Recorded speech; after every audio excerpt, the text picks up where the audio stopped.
Good morning, Shoo. good afternoon, good night, whenever, wherever, however you're watching the Wartime podcast. We're here with Garrett. This is episode number 5, I believe. Yeah, think so. Think so. So we ready. I know it's a little late in the week, but we had to work around some things, but we finally got here, and that's all that matters. Before we do anything, I want to get into the verse of the day, and that's Psalms 27, 1 through 2. The Lord is my light and my salvation. Whom shall I fear? The Lord is the stronghold of my life. Of whom shall I be afraid? When the wicked advance against me to devour me, it is my enemies and my foes who will stumble and fall. Basically, I mean, it goes back, when God's with me, who can be against me? So, y'all just remember that, and as y'all walk in y'all's faith and grow closer to God, that as long as you're with Him and He's with you, nobody can do anything to harm you on, your walk. If something happens here, we have a heavenly home, and it is perfect up there. I promise it's perfect up there. So you have nothing to fear while you're down here on earth, especially if you know your Lord and Savior. But with that being said, we're gonna get straight into it. Do you want to start with Auburn, or you want to start with Alabama? I think we should start Alabama because they have they're coming off a pretty big game. Yeah. Let's talk about this Vandy game. Man, Never thought that's I'd crazy. have such opinions on Alabama versus Vandy in Tuscaloosa, of all places. Yeah. Uh Alabama won 30-14. Ran up the score a little bit at the end, whatever, who cares? Um very good win. It's good to get past that hump. We can stop pretending like Vandy's a national title contender now, finally. Uh, you know, I mean that's been eating at Bama for the past 365 days. Every conversation you heard about Alabama, somebody had to say something about Vandy, and deservingly so. Finally got past that. Beat Georgia, had a good win versus Georgia. Couldn't even really celebrate it because everybody was like, "Well, you got Vandy next." Well, got past Vandy. The real story of this game is just how dominant Alabama was in the second half. Um, the keys to this game were, I think, three things. Number one, getting off the field on third down, time of possession, and then turnovers. Because they killed us last year in all three categories, and that's ultimately why they were able to get the win. This year in the second half, Alabama outscored Vandy 16 to nothing. 226 total yards to 119. Alabama in the second half had 74 rushing yards. Vandy only had 9. Alabama's biggest weakness on defense, I think, and what's been pretty clear throughout the whole year, is that they have not really been able to stop the run. Held Vandy to 9 rushing yards in the second half. So that's great to see. Vandy was 2 of 6 on third down and 0 of 1 on fourth in the second half. Time of possession, Alabama 19 to Vandy 11. So huge, huge, huge. Everything we struggled with last year, not just against Vandy, but just in general. Seems like we're starting to right that ship a little bit. Ty didn't, and Ty and the offense did not play fantastic, but they did play pretty good. Uh, having my notes, Heisman season is legit. Like he really could do it. I know we'll talk about a little bit that later, but he's hot. He's hot. That is for sure. Um, you know, the, I would be lying if I said I didn't get a little nervous at some points throughout this Right. game. In the first half, uh, you know, they stopped us. They went down and scored. They stopped us again. They were driving. Uh, I'm not gonna lie. I almost had to schedule an appointment with the therapist just right then and there. I thought it was gonna have to happen, but Hey, that's all uh, right. they they clutched up. Two takeaways the whole game. Both of them were in the red zone. How huge is that? I think that says a lot about our defensive composure. Last year And it felt like if a team can convert a couple third downs on us on their side of the field, it was just a given that they were going to go down and put points on the board. This year, seeming a little bit different. Happened multiple times. The previous game too versus Georgia, where they had a long sustained drive and were in their own side of the field, and Alabama found a way to get a takeaway or a stop. And that proved to be the same thing against Vandy. A little bend don't break. Great to great to see that. Um, I guess another big takeaway is the offense could still get a lot better. This is Ty's only started 5 games so far in his career. He's still fairly early in his starting development process. So the sky is still the limit for this offense in this passing game. Jam Miller is only 2 games back from injury, and he already has over 100. He already has a game over 100 yards. This is the first time since Tennessee in 2003 that an Alabama running back has had over 100 yards in a single game. So that's throwing it back to Saban's last season halfway through. So that's great to see. We've been struggling. I don't expect that to stay totally consistent just because that's not how this offense operates.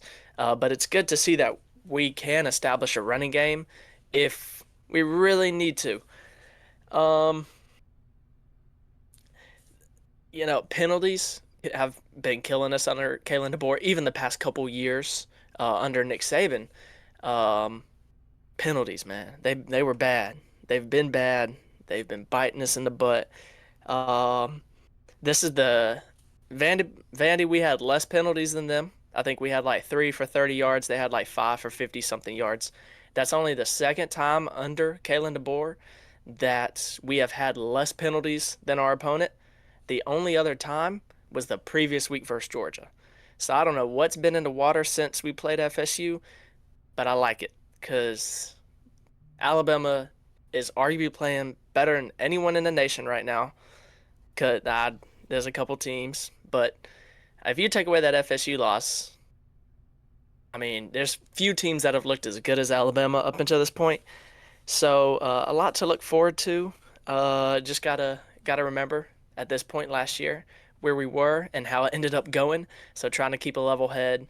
I just hope Kalen DeBoer stays on them boys. Don't let them let up at all. I want to see them stay mad, stay hungry, and keep playing with a chip on their shoulder. Uh, First off, shout out Ben. I see you in the chat, Ben. I see you. Second off, I think Garrett hit just about every point that there is to make.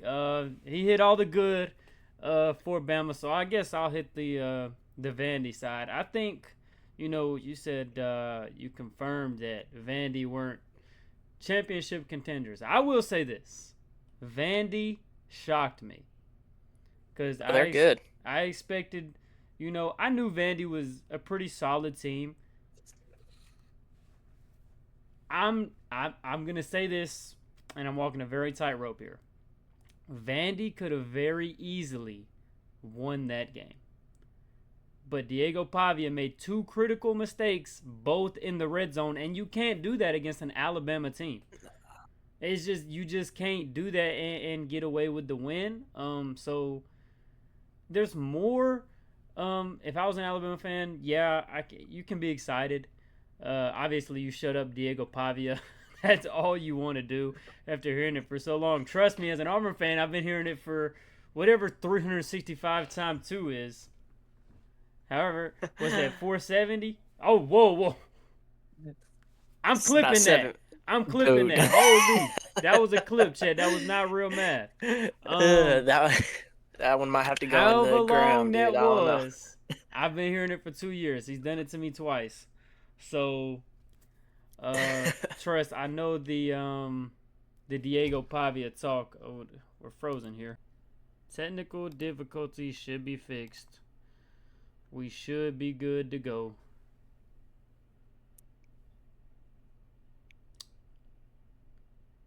Where were we at? I was talking about how Vandy had 2 critical turnovers. You can't do that against Bama. Lost my whole train of thought. I will say I'm impressed with Alabama's pass defense in the second half. Diego Pavia was just eating them up in the first half with short yard gains, taking what the defense gives them, and then in the second half it was really locked down. They kind of abandoned the run, and when they did run, it was shut down. Um, so impressive second half from the Alabama defense. Like I said earlier, I still think Vandy had a shot in Bryant Denny, and that was kind of my takeaway from it all is that yes, this what was the final score 30-14 or 30-17, 30-14. 14. So even with that score, I just feel like if I was a Bama fan, there would have been more to be desired. Um, and obviously, I'm not a Bama fan. So if I was in Bama's position, I would just be a happy guy that I'm winning football. For starters. So, you know, I think there was more so like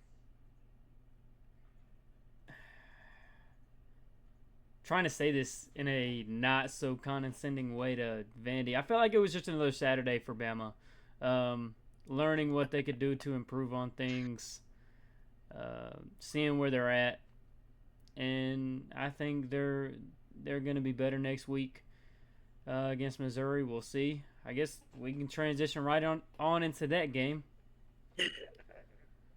Which this game is at Missouri. I don't what time is it? This is like It's 11 a.m. 11. That's what I figured. An 11 a.m. game in Missouri. So that'll be interesting. Missouri hasn't had the most difficult of schedules, while Alabama has been more tested. And we know more about Bama than we do Missouri. But I think I'm not gonna say it'll be a good game, but I think it'll be a decent game for 3 quarters, and I think it'll be interesting. We'll learn more about Missouri as this game goes on. We'll learn more about that Missouri offense that is so quote unquote amazing. That everybody's just raving about Missouri. I think Missouri's a good football team. I'm not trying to take anything away from them. But I just don't know enough about Missouri against real competition to say, yeah, they're going to pull this one out. They might shock me. Kalen DeBoer could go back to falling asleep behind the wheel, essentially. Because this is one of those games to where if you don't, keep your head up and you don't keep your team prepared, you look up and you're down 3 scores, and it's a rough climb back in their stadium. So that could happen. That'll definitely be seen come Saturday. What are your thoughts on the game?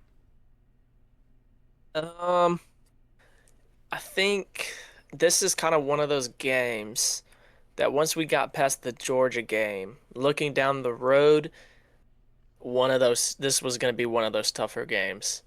Mainly because this is a classic look ahead. Kalen DeBoer team finds a way to lose game. Let's just say it how it is. Smashed in between Georgia, Vandy, and then the next week Tennessee comes to town. 11 a.m. kickoff. This is just one of those games. But I still think Alabama's going to win. A few things to note. Missouri is coming off of a bye. You could argue that maybe them coming off a bye and then playing 11 a.m. versus a hot Bama team might be more of a disadvantage than an advantage. I could hear either argument for that. Regardless, having a bye, never a bad thing. Missouri is a good football team. I think, let's see, yeah, they're number 2 in total defense so far. They're number 1 against the run game, and number 10 in pass defense. Now, once again, who have they played? They've played Central Arkansas, Kansas, Louisiana, South Carolina, and UMass. So, I guess one way to think about this is think of like a dam. Is this dam holding back millions of gallons of water with no cracks? Or does it have cracks and just waiting for enough pressure to expose those cracks? We're going to find out this Saturday. whether or not this defense is just whether their stats have been boosted from playing nobody or whether they are a legit defense. I'm interested to find out because you really don't know until they play. Until they play somebody. Well, they're playing somebody this week. They're getting Ty Simpson, who is ripping some people apart the past couple weeks. Um, how do they play? A couple of things to notice. It is not crazy to say that this will be a bigger test for Alabama's offensive line than the Georgia game. Let me explain. Georgia has not put pressure on the quarterback all year long. They haven't really, but it's not like they're even really trying. They didn't get a single sack versus Tennessee. I don't think they got Ty. Maybe they got him once, but they really didn't put pressure on him. They just been doing a lot of just dropping back and not putting a ton of pressure on the quarterback. Missouri does. I think they have the number two pressure rate in the country. So even versus these bad teams they're playing, they're sending heat. Regardless, they're going to try to send heat. And I have no doubt that they're going to try to against this Alabama offensive line. Uh, this is a big test for our offensive line. If they give Ty time, Alabama probably handles Missouri pretty easily. I just don't. If Ty has enough time, I don't see Missouri secondary stopping our passing game. Few teams in the country could hold our passing game to very little. I don't think Missouri is physical enough to keep up with us if Ty has time. Questions on the defense? Um, they have a really good running back. I know we've talked about him, Ahmad Hardy. We are fans of him. We think he's pretty good. I think he's playing as good, if not better, than any running back in the SEC, even the country. Um, One thing about him is he's a kind of horizontal runner. He doesn't really hit you right in the middle. He kind of goes around the offensive line. That's important because we're missing two edge rushers right now due to injury. Quay Russaw and Jamarian Latham. They are both out. So I'd be interested to see how the backups in those positions who have had game experience because those two guys have been out for a couple weeks now. So I'd be interested to see how those guys hold up. I think important note is we need to get off to a quick start. We don't need to kind of let this game hang around because then they can keep just pounding it and pounding it and pounding it. If they could keep doing that, then Missouri has a chance. I think you are worried if you're an Alabama fan, is if you're halfway through the fourth quarter and it's like 24-24.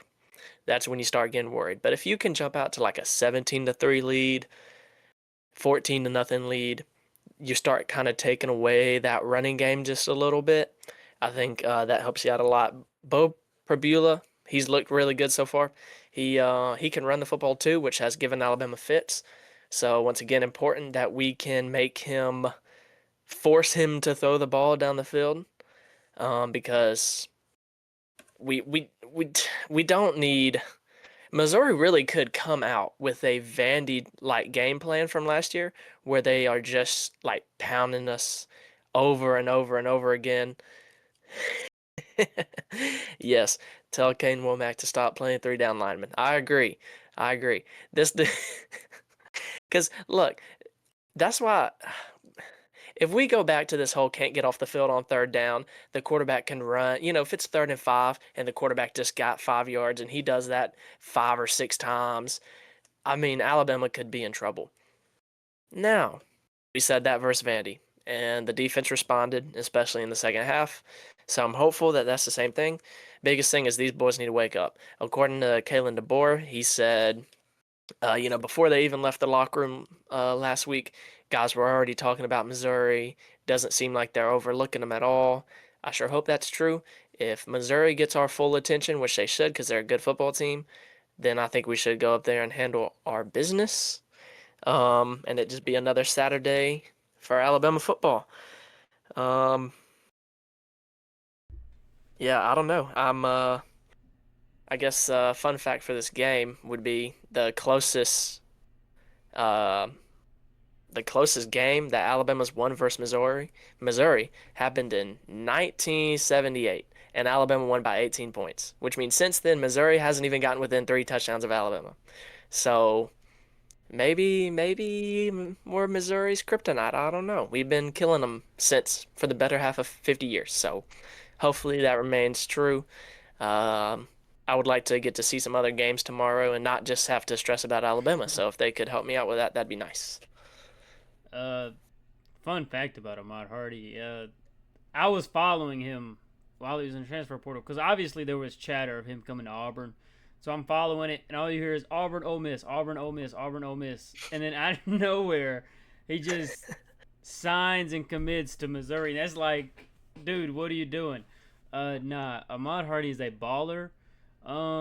This might be crazy to say. I said the way Alabama loses if they look ahead. This might be crazy to say, but I think Alabama still found a way to look ahead against Vandy because to me in that game they looked fairly sloppy. They didn't look terrible. They looked better than they did last year. I think at some point during that game, the second half, I think they woke up and kind of got it figured out. So I feel like they kind of tried to look past Vandy, or didn't try to, but it kind of just happened that way. And I think they are fully focused on Missouri and Tennessee for the next 2 weeks. I don't think their focus is anywhere else. Um, I don't expect anything crazy. I think the only threat, like you said, is getting off the field on third downs and do not let Ahmad Hardy get going. Because if that happens, it's going to be a long day for the Alabama defense. We've already seen what happens when these guys get vertical, when these guys get to the outside and just start running all over the field on Alabama. We've seen what happens. They still won against Georgia when that happened. But, you go back to the Florida State game where guys are running the ball very consistently, and then it opens up the pass game for a team like Florida State, and these play actions and these little wheel routes from the running back and just stuff like that. It opens up a lot. So the key would be to stop Ahmad Hardy. And if you do that, I don't think there's a real threat. Yeah, I'd agree. Bama currently has the number one turnover margin in the entire country. Part of that's because our offense is protecting the football really well, but our defense is also getting some key takeaways here and there. Bo Pribula, he struggled with turnovers a little bit. I was listening to Drink talk about it a little bit.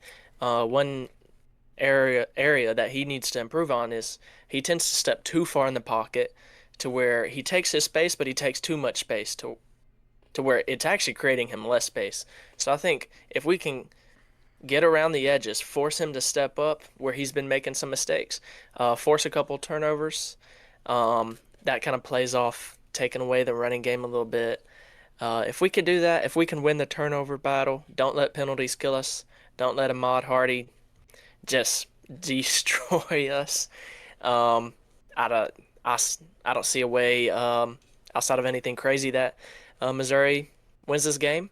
Um, but crazier things have happened. So, at the end of the day, let's just go handle our business. Alabama is the better team, but the dynamics are totally against Alabama. Like I said, kind of a look-ahead game, kind of sandwiched in between some big games. Missouri's coming off a bye, 11 a.m. kickoff over there in Columbus, Missouri. So, Alabama's only favored by 2.5 in this game.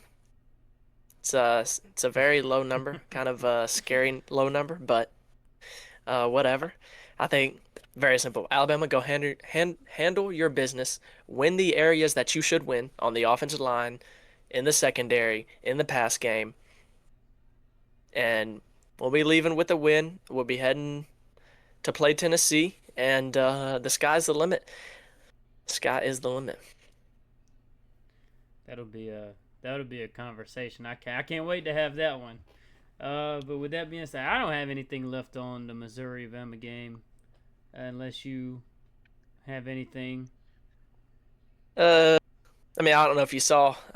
Drink asked Kalen DeBoer if he was wearing the black hoodie of I did death, see that. I did see and that. he is wearing the black hoodie of death. I got my own black hoodie of death on, so looking trying to look like Kalen DeBoer at least. Uh, Maybe that's not a good thing. I I, probably shouldn't try to look I like still Kalen don't DeBoer. fear him. I still don't fear him yet. All right. With that being said, time to talk about the Auburn Tigers. I have a crazy take about this game that nobody's talking about. I mean, it looks it. it makes sense when you look at the AP poll. Uh, but obviously we know that doesn't really matter. To me, this is the easiest game we've had in the last 3 games against Georgia.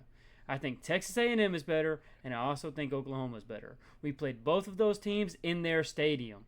Georgia has to come to Jordan-Hare at night on Cam Newton's retirement, and I think they're the worst team that we've played in the last 3 weeks.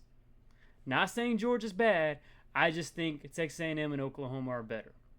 And then when you take into account you've only lost by 1 possession to both of those teams away, and they're both top 10 teams, I think Auburn has an amazing chance coming off the bye week to get themselves situated and comfortable for the rest of the season against Georgia. Now, there's a roadblock here when it comes to this game. And it is simply Hugh Freeze. What version of Hugh Freeze will we be getting? That is the question. If Hugh Freeze comes out and he calls a decent game, because we know he's not going to hand over the play calling anytime soon. If he calls a decent game and gets Xavier Chaplin, who apparently can't hear, like, did you see that? Where Bro. Hugh Freeze comes out and said, "Oh, apparently we did some hearing tests." How do you not know? That's your starting left tackle, dog. How do you not know this? First of all, that kind of seemed like a BS excuse anyway. It did. It's what it Because sounds like he's to me. also holding, he's missing blocks. Like it's not like he's just false starting. There's more issues there, but I'll leave it at that. Uh, it. I feel like I don't know what to say about Xavier Chaplin. He has all the potential in the world. I think it's a coaching issue. He didn't do any of this at Virginia Tech. He didn't. I don't know the exact stat, but it was an impressive number of snaps with very limited sacks and penalties. And going from Virginia Tech, obviously not as good as the SEC and the ACC over there. It is a jump, but he has looked awful. He's looked like one of the worst linemen in the SEC. So, you get that figured out, whether that be subbing him out or maybe something happened in coaching over the last 2 weeks where he's ready to go. That is to be seen come Saturday. Between that and getting past the Hugh Freeze slump of terrible play calls, that is our biggest issues and struggles with this game. We get those 2 things figured out. I think Auburn finds a way to win this game in Jordan-Hare at night on Cam Newton's jersey retirement night. And if we don't, it's going to be a long season. The downfall will begin with Georgia. Some will say it's already began, but I'm not trying to overreact. What are your thoughts on this game? I've not so talking as much about this year, just as the game as a whole. I love this game. Georgia versus Auburn is a fun game. It's called the Deep South's oldest rivalry. That is not a stretch. These 2 teams have been playing since like the 1890s. Fun fact, they've been playing this game. The first time they played this game, Utah had not been a state yet. They didn't become a state till 4 years later. And Utah had been a state for a really long time. I mean, the game of basketball was invented the same year they started playing this game.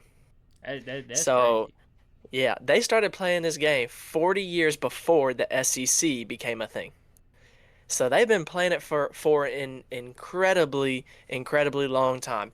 Interesting thing about this is, oddly enough, the away team, when going to the opposing team stadium, has had more success than the home team. I think Georgia's like 19-12 at Auburn versus Auburn, And up until right now, it's 18-18, Auburn at Georgia. So up until last year, Auburn had a winning record versus Georgia in Athens. So that's a kind of an interesting thought. Being in the SEC, road teams usually struggle more. Not in this game for whatever reason. Uh, Georgia does have a 8-game win streak over Auburn, I believe. I think it's 8. Um, I don't think Auburn has to win this game. I do have in my notes that this is a prove it game for Hugh Freeze. I don't think he has to win it, but he has to show that he is competent, which he Mm. hasn't in the past couple games. As I don't need to say anything about that. Yeah, I think you've said enough about him and his stupid antics, but um, you just simply cannot get run out of your own building on Cam Newton's retirement night.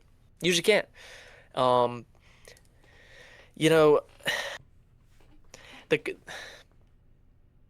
I'm torn on this game because Auburn could really win it. They really could. And let me tell you how this happens. All right, few things. Georgia has not been able to put pressure on the quarterback all year, whether it's Mm. because of a lack of trying or they just have not been able to. I don't know. That's Auburn's biggest weakness on offense, I think, is the fact that their offensive line just sucks. That and their play calling, but the offensive line has sucked. So if they are able to give Jackson Arnold time to get the ball down the field to the alien y'all have at wide receiver, his name is Cam Coleman. He should come to Alabama, but that's besides the point. If he has that time and Hugh Freeze can halfway decent call plays, the route is there. You said that was you had a little bold take at the beginning. I agree. I think this is out of the past two games, this third game would be the easiest game to win. Um, it's at home. Voodoo stuff happens in that stupid stadium y'all have. Um, Best stadium in college football, by the way. now it's about a couple hours drive northwest of y'all. Um, anyway, uh, the route is there. A Kirby team, even going back to when he was the DC at Alabama, has been a running quarterback. So if you can protect Jackson Arnold, if he can get the ball to his playmakers, and then he could just run the football decently well, like he did versus Baylor, I don't see why Auburn can't get it done. The crowd will be a factor. You know how that crowd at Jordan Hare shows up, especially on night games and these big games. But I think, sorry, Auburn, I think Georgia's loss to Alabama also plays a factor because you're getting a Georgia team that Kirby's going to make them boys feel like their back is against the wall. So Georgia does not want to lose another game. They don't want to drop another conference game. Um, I don't know. I'm torn. I'm torn on this game. Ultimately, I'm gonna go with Georgia. We'll do more predictions later, but I just trust Kirby Smart. I trust Kirby Smart literally versus everybody except for Alabama, because I think he's earned that respect. Um, but I would say this is probably the best shot Auburn has at getting these boys over the past few years. Um, and it would be huge for them to get it, for Hugh Freeze to get it. Because It the would be alternatives, huge. yeah, Hugh the Freeze. alternatives if this does not go well, and the conversations that will be had, Oh man. the conversations that have been being had behind closed doors, will not no longer be behind closed doors, especially if this game just gets ugly. Um, but I love this game. This is one of my favorite games to watch all year. I cannot wait to watch it. I do not like Auburn, but boy, do I love watching this game. I think to me, this game is one of those games, like if you were to just like take somebody who's never watched college football before and introduce them into college football, this would have to be one of the games that they would have to learn about because the history, the traditions, fantastic, fantastic. This is what college football is all about. I think you know, one of the reasons we lost to Texas A&M was their outside run was lethal against Auburn. An Auburn rush defense that was coming in, I think it was top 5 It looked elite. Every team that we went up against, their run game was non-existent. So we obviously saw what Georgia did to Alabama's perimeter on the run game. So we cannot let that be replicated. I think that'll be a big part in key to success. And like you said, their Georgia's pressure on the quarterback has been virtually non-existent. So I don't doubt the talent that Auburn has on the offensive line. I think talent wise, I think Auburn's offensive line is one of the better ones in the SEC when it comes to pure strict talent.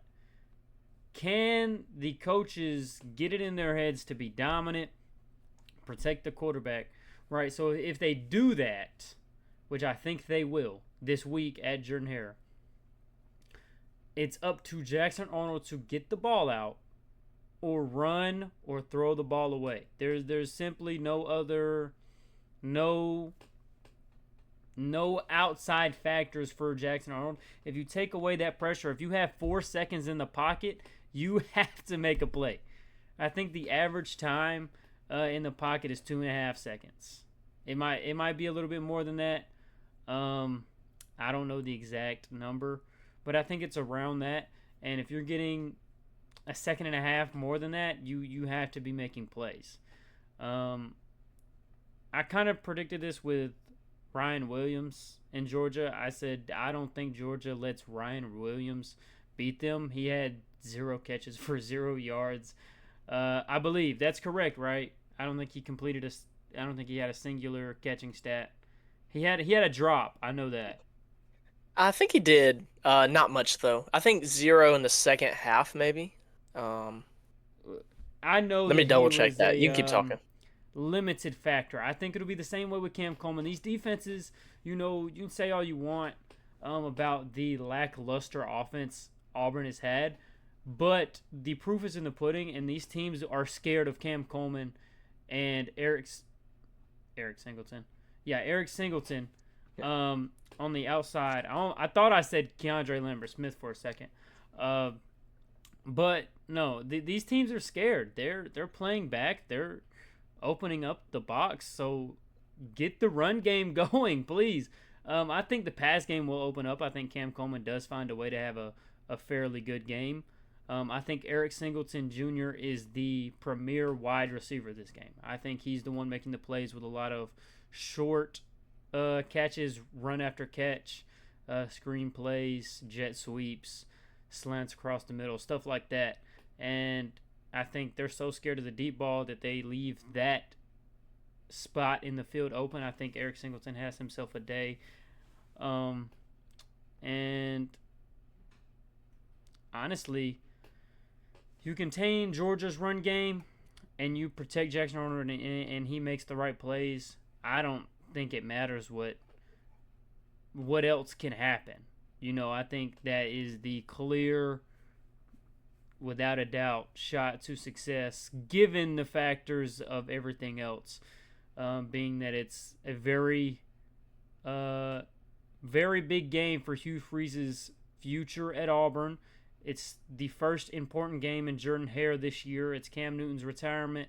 It's a night game. Given all of those factors, if you just contain the run and Jackson Arnold makes the right plays and the O-line protects him, it will be a no-brainer. I think Auburn wins. I don't know if it'll be a big win or a little win, but I think Auburn finds a way to win if they just do those few things. Yeah, I could see it. To fact check you, Ryan Williams had 5 receptions for 43 yards. I must be Um, thinking about another game Against Georgia. then. Yeah, no touchdowns. But obviously that drop. Um, Yeah. yeah, I could see it happening. Uh, Auburn definitely could. I guess my biggest thing is what do you see being the worst case scenario for this game if you're Auburn? Like how could this game just go terribly wrong? Are you asking me directly? Mhm. Yeah, Oh, I want um, to see what you think. number one, not stopping the perimeter run, and then number two, Jackson Arnold has the time in the pocket, but everybody's been in his ear, uh, telling him to release the ball. He just throws multiple picks, makes multiple turnovers this game because he's trying to please the people that are in his ear telling him release the ball quicker. I'm not saying they're right or wrong. I think there are times he does need to release it quicker, and he's late on passes and breaking routes. But I also think there's times that he holds it too long because nobody's simply open. And I don't know if Jackson Arnold has in his brain, I don't know if in real time he can distinct what's just covered or what he needs to try to fit into a tight window, because there's been at least once a game where he throws a bad ball into coverage, and it very easily could have been a pick. There was one against Texas A&M, one against Oklahoma, one against Baylor. I mean, every game I've seen at least one really bad throw, and if he tries to force things in, I'm scared he is going to give the ball away a few times. And if that's not the reason, I think the O-line just continues to play terrible. That is the less likely, I think, because it's in Jordan Hare. I think it's less likely for that to happen. But the O-line just playing terrible. And to top it all off, Hugh Freeze just denies the run game. That is worst case scenario. If those things happen, and it'll be a blowout. Auburn doesn't stand a chance because we can't score field goals. Obviously, we can't kick a field goal unless Alex McPherson, who's lost, I think, like 90 pounds over the last year. He's like, shout out to him, but unless he's on the field, we're not making a field goal. I think it might just be a shutout if any of those things happen. Yeah, shout out Alex, dude. Yeah, real good story. But I largely agree with you. Offensive line continues to play the way they play. Auburn is unable to move the ball down the field, like they have just not been able to over the past 2 games. You know, I don't know. Like I said, I'm so torn. I think one important thing is Georgia's defensive backs have shown weakness tracking the ball in the air with a deep ball. So if you see Cam Coleman down the field one-on-one, they'll throw the ball to him. I don't think you're going to win the game just going pound for pound for pound for pound with Georgia. All right, that's what Georgia does. You might be able to keep it close that way, but if you're going to win this game, I think you're going to have some explosive plays. And the way I think that happens, you don't have to have many, just one or two in critical situations. And I think that's, Cam Coleman, one-on-one on the outside, throw the ball up to him. I would take Cam Coleman over just about any DB Georgia has right now. In a one-on-one, throw it up.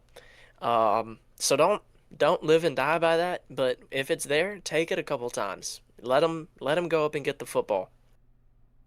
Yeah, I don't know. I think Auburn has a chance. I don't know. I'm interested to see because like this game could determine the next like few years of Auburn football, depending on how this game goes. Because if it goes terribly wrong, then we're starting to talk about Hugh Freeze not keeping his job, and then you have a rebuild in place with the new coach coming in. So this game could determine the next few years of Auburn football.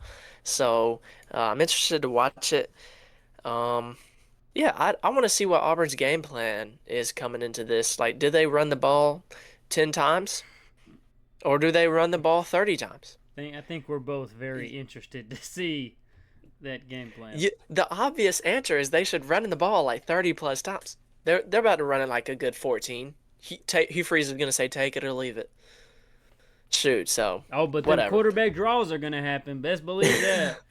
We're going to get like 14 to just them. Yeah. Yes. I don't have much more to say with the preview for the game. I guess we get into score predictions when we do predictions later. Yeah. Are you nervous? No. I've just accepted the Auburn fan path that is like, I'll be nervous come game time. But yeah, I think, it's either going to be, well, I can tell you right now what I think is going to happen. Auburn is going to be Auburn. They're going to play very sloppy. They're going to find themselves in a very close game, even playing terribly. Give me hope in the last 10 minutes of the game and find a way to lose it. That's how it happens every game. It feels like it's just on repeat. It's like Groundhog's Day, like the movie Groundhog's Day. Like I'm just experiencing the same game over and over again. So I've kind of just accepted that in my heart as that's what Auburn football is. But in all seriousness, I want better for you, but no, you don't. No, you don't. In all seriousness, I do think Auburn pulls out this win. I do truly believe that they pull out a win. Yeah, I disagree, but of course, I'm a certified Auburn hater. So what do we, I think you should start to hate Georgia more. I just have that feeling you should start to hate on Georgia more. Hey, you know what? Hey, look. You know why I like Mississippi State so much? What's that? Because they have never been a threat. You know who's not a threat to Alabama? Georgia. Yeah, I can't deny that. No, I'm just playing. Yeah, but no, I like Kirby. What can I say? What can I say? Although, hey, look, as much as I would love to see Auburn lose all the time, for Auburn to win this game, it's going to be a highly entertaining game. And then you have the orange out and then the field storm and all the stories. So, regardless. You think we storm the field if we win? Yes. Wow. You haven't beaten them in 8 years. I don't know. I have a very controversial take about storming the field. I like when teams storm the field, but I like when teams like Virginia beat Florida State storming the field. I don't like when Auburn beats their rival. We shouldn't be storming the field. That will anger me if they do that. They will. I understood when they stormed the field last year against Texas A&M. That's a 7. How many overtime? Was that 4 overtime? I think it was a 4 overtime thriller. So I understood. After a long season, I understand. But against Georgia, you're supposed to be here. Like, Auburn is supposed to feel like, yeah, we're supposed to win. They come into our house. We're supposed to protect this house. You're not supposed to go on the field. But that's another rant for another time. Talking like an Alabama fan. I respect it. No, sir. With that being said, that's what Alabama fans say. That's why you ever seen Bryant Denny be stormed? No, never will. I don't think I have. No, you never will. With that being said, I don't think it ever has. Oklahoma versus Texas. That is a 2:30 game. Texas is 2.5-point favorites to win the game. And I'm going to open it up with why? What tells you that Texas should be a 2.5-point favorite? What in your mind, as those people over there in Vegas, what about Texas coming off the disappointing Florida loss tells you, yeah, I'm pretty confident Texas beats this top 10 team in Oklahoma. I'm pretty confident that Arch Manning can finally get it together against probably a top 5 defense in the country. I have a hard time understanding where that comes from. Because I just don't think if Arch Manning has a legacy game, sue me. I'll bite the bullet. I'll take it. You know what I'm saying? But I just don't think Arch has it together enough to beat this Oklahoma defense. And I'm going to say I'm full of controversy today. I think Jackson Arnold's game against Oklahoma will end up being better than Arch Manning's game against Oklahoma. I truly believe that. I don't think Arch Manning will get sacked 10 times, but I think Jackson Arnold against that defense will definitely look better than Arch will when it's all said and done. I'm not moved that Arch will get it together magically for this. He struggled against San Jose State. Now he's got to go against a top 5 defense, in my opinion. They're going to get pressure. He's going to hold on to the ball too long because he's done it multiple times this season. He's going to allow himself to get sacked. He's going to feel pressure and make the wrong read and try to force it in there. He's going to make those mistakes. And I just don't believe that the Texas offense can get anything going against Oklahoma. Now, with that being said, it's Red River rivalry. This is one of the biggest rivalry games in college football. Anything can happen. But I given all of that, I still don't think Texas wins. Obviously, it's on a neutral site, so there's no real home field advantage. I mean, I just don't. I don't see why Texas is favored. The only thing that sends a red flag for Oklahoma is John Mateer's availability. I don't know the exact quote, but Brent Venables gave the most confusing answer when asked about John Mateer's uh, availability. He was like, he could be hurt, but he might not be. Who knows? I don't know what he was trying to say. I don't think anybody knows. So that'll be seen on game day. But even then, if he does not play, I really think that they have a good backup quarterback that is ready to fill in and play. He played behind Jackson Arnold last year, and when he was asked to do so, he wasn't amazing, but he did not look absolutely terrible. I think he's one of the better backup quarterbacks in all of SEC football. Um, and so I think he steps in, and they have playmakers out there that are going to go make plays for him. I think their run game might play a factor. Who knows? I think Texas defense is pretty solid. But it's the only thing that can make me change my opinion. Even then, I still don't. I think the Oklahoma defense is just too much for Arch Manning. Yeah, so first of all, the interview you're talking about where he's like, I don't know, he might be hurt, he might not shoot, he might be in the building, he might Yeah, not be in the building. I don't, dude, it's funny you said that because in my notes I have Brent Venables is playing dumb. yeah, 'Cause- yeah. He is which, hey, in all honesty, right. can't say I'd be doing anything different. I mean, I he's think it's playing the right hilarious. game, but it's still Yeah. aggravating. Yeah. Now, what I will say, today, Pete Thamel did come out and say that John Mateer is expected to try and play. That's the exact wording coming from the university. Expected to try and play. Once again, they're playing dumb. So that's, I guess, you said you don't understand why Texas is favored. Let me tell you why Texas is favored. And this can only happen in the great sport, the greatest sport of college football. It can only be explained. It doesn't make sense. Uh, Texas, Oklahoma, top five team, depending on where you look, unranked team. It number one, like you said, it's a rivalry game. But number two, Texas has got to have this game. They lose, they're done. Like that's it. You hang it up. No chance of making the SEC championship. Well, there is still a chance, but let's be real. All right, they still got to play. They still got to go to Georgia. All right, they still have a tough schedule ahead of them. Texas has got to have this.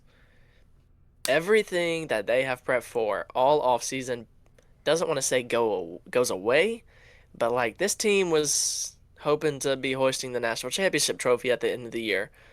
So all that basically goes away if they lose this game.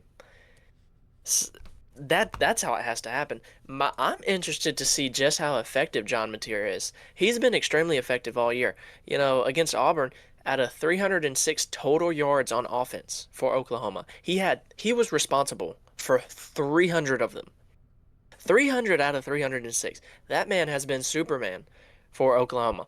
So I'm curious to see how they use him. Number one, is he effective? Number two, do they try to use a two quarterback system? Do they try to keep the reps off him and he'll probably play the majority of the time, but do they kind of sub in that backup more than they would on a normal game, of course. So that's what I'm interested to see. Oklahoma has a phenomenal defense. Uh, they are great at getting to the quarterback, as you saw firsthand. Um, I think Florida proved last week that Texas's offensive line is very vulnerable. So you said, yeah, he's not going to get sacked 10 times. He could. He could. That Texas O-line is not great. And that we know that Oklahoma D-line is fantastic. So, a 10 might be a stretch, but if you told me that Oklahoma's going to sack him 7 or 8 times come this Saturday, I'm going to say, yeah, I'm not surprised. That would not catch me off guard at all. Oklahoma's number 5 in the country versus the run. They're number 4 in pressure rate. They're number 9 in the pass blitz rate. One way I could see Texas winning this game is Sark, although there could be some uncomfortable conversations having to be had about him, depending on how this game goes. I love Sark, but yeah, he's been struggling versus the top 10 teams. Um, One way I could see him taking advantage of this is quick passes, screens coming out of the backfield because Oklahoma's going to bring a lot of pressure. Can you get around it and hit a screen pass and create explosive plays that way? I think that's how it has to happen. Um, Once again, I don't, like I said, the line can only be explained in the sport of college football. Only college football would a team like Texas be favored over a team like Oklahoma heading into this weekend. According to FanDuel, if John Mateer didn't play, Texas would be favored by about 5.5 to 6.5. So John Mateer's probably worth about what, like 4 points according to FanDuel. So that tells me that they're fully expecting this to be a defensive game, which I am too. I think this comes down to how how little does Oklahoma hold this Texas offense. I mean, I could see a game where Texas finishes this game and they only have like 7 points, like they did versus Ohio State, just because that pass rush could just be far too much, and Art's not able to handle it. He's not going to dice up the defense like a quarterback needs to do versus a team like Oklahoma. Um, and then you have John Mateer does play, and if he is effective, I feel like he's just a winner. So even if it is a close game and it is coming down to the last couple possessions, I'd take John Mateer over Arch any day. Just being comfortable, calm, cool, collected. John Mateer has had a couple games where he's had to put a game away. Arch has had a couple games where he's been out of reach of winning the game. So, I think Oklahoma wins, but I see the route for Texas. I need to see it to believe it, personally. I just think there's too much to overcome. You say, like you said, this is their game to put themselves right back into the conversation. To be completely honest, Texas has not looked one time the part. They have not looked the part at one particular time this season. They had a chance against Ohio State in the beginning of the year, and then what was it? Who was it to? I think he threw it to Ryan Wingo. Arch threw it to Ryan Wingo. It was a little bit behind his head, but it was. I thought it was still a very catchable ball, and Ryan Wingo just dropped it. I think that was on a fourth down, and he was wide Yes. open, lots of field in front of him, and they kind of just after that, it was kind of like, all right, this is Texas. From there on out. At first, I didn't think they were going to be that bad for the rest of the year, but they have only gotten worse. I haven't seen any improvement. Um, I just I don't know, especially if John Mateer plays. If John Mateer plays, I don't think Texas has a chance at winning. It could come down to a close game, but like you said, I believe John Mateer is a winner. I believe John Mateer when it comes to the fourth quarter. If you take John Mateer's fourth quarter alone, he looks like the best quarterback in college football. That guy is a baller. I wasn't the biggest believer. I'm not gonna say I was a disbeliever in John Mateer when he got to Oklahoma, but I didn't expect him to be this good. John Mateer is an elite quarterback. So if he plays and he looks good, I don't think there's any way Texas finds a way to win. Yeah. Texas won this game big last year. They won it like 34-3. If this Texas has not won this game back to back since 2008 and 2009. This has been a very competitive rivalry, so that dynamics there are already against them. Another thing is I'm critical of Arch. I have been all season since their Ohio State game. That's not a secret. But this is not totally on him. His offensive line sucks. His running game sucks. There are four teams in the state of Texas that are top 50 in rush yards per game, and Texas is not one of them. Four teams inside the state of Texas, Can I top guess? 50 in rush yards per game. Can I guess Guess those which four? are the four teams? Yeah. Do you have them? Yeah. Uh, Yeah, I saw them. A&M and Tech, right? Those are two. Yeah, yeah. hmm I only knew the two. I only knew the two. Uh,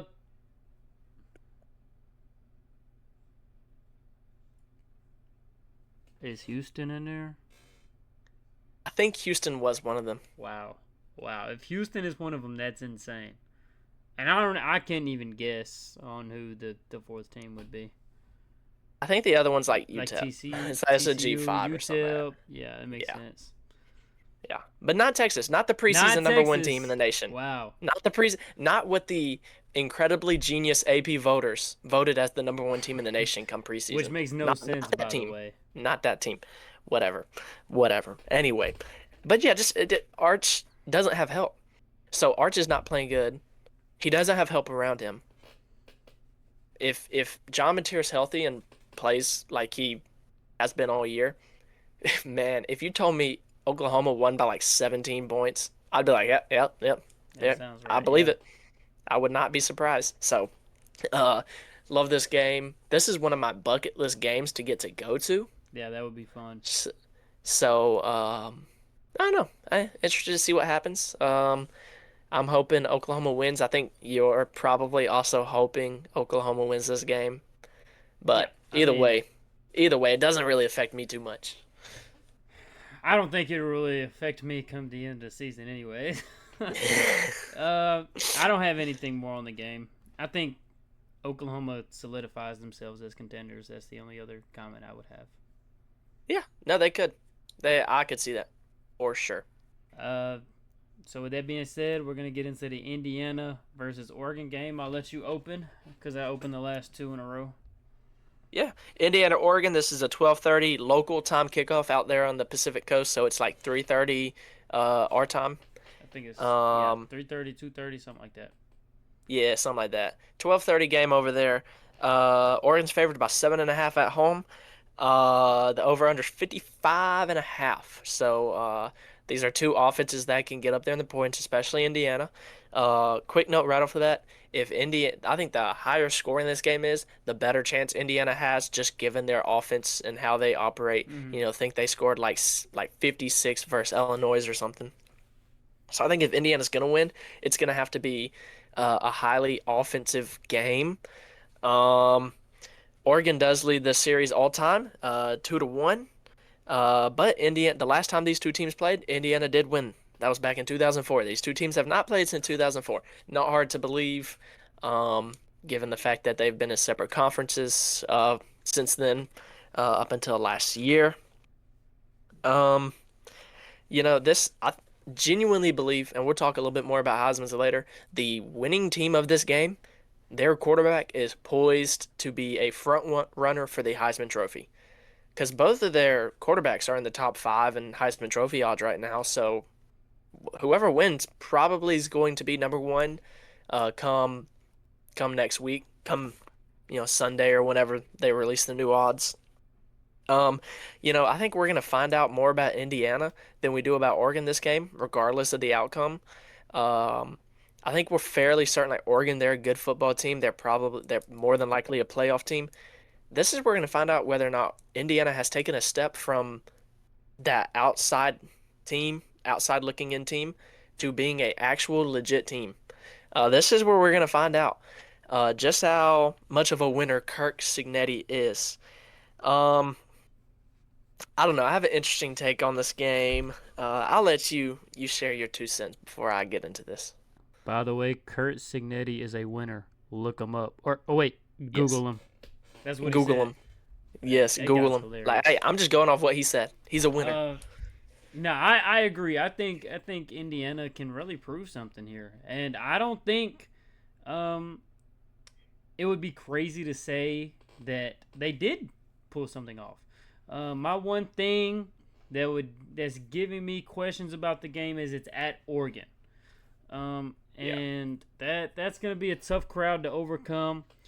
Um, when it comes to the quarterback matchup, another controversial take here. Like I said, I'm full of them today. I think Yes, sir. Fernando Mendoza is a better quarterback than Dante Moore.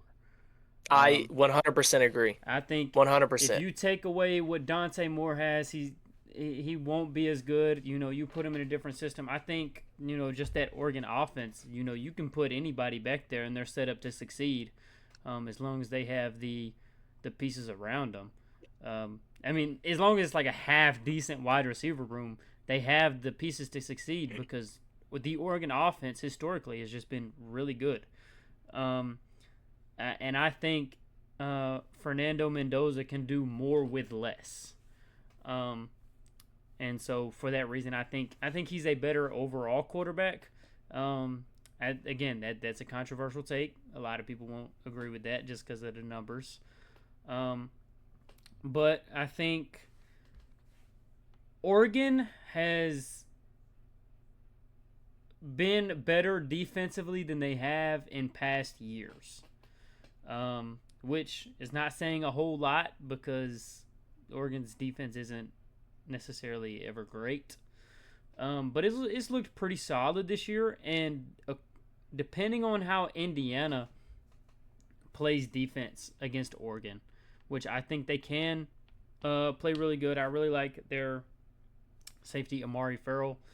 He's a playmaker back there. I think Indiana's defense is going to be the story of the game. Both of these teams can score points. Both of these teams can get out there and go score 50. What defense is going to step up and win this game? Um, and I think that'll come down.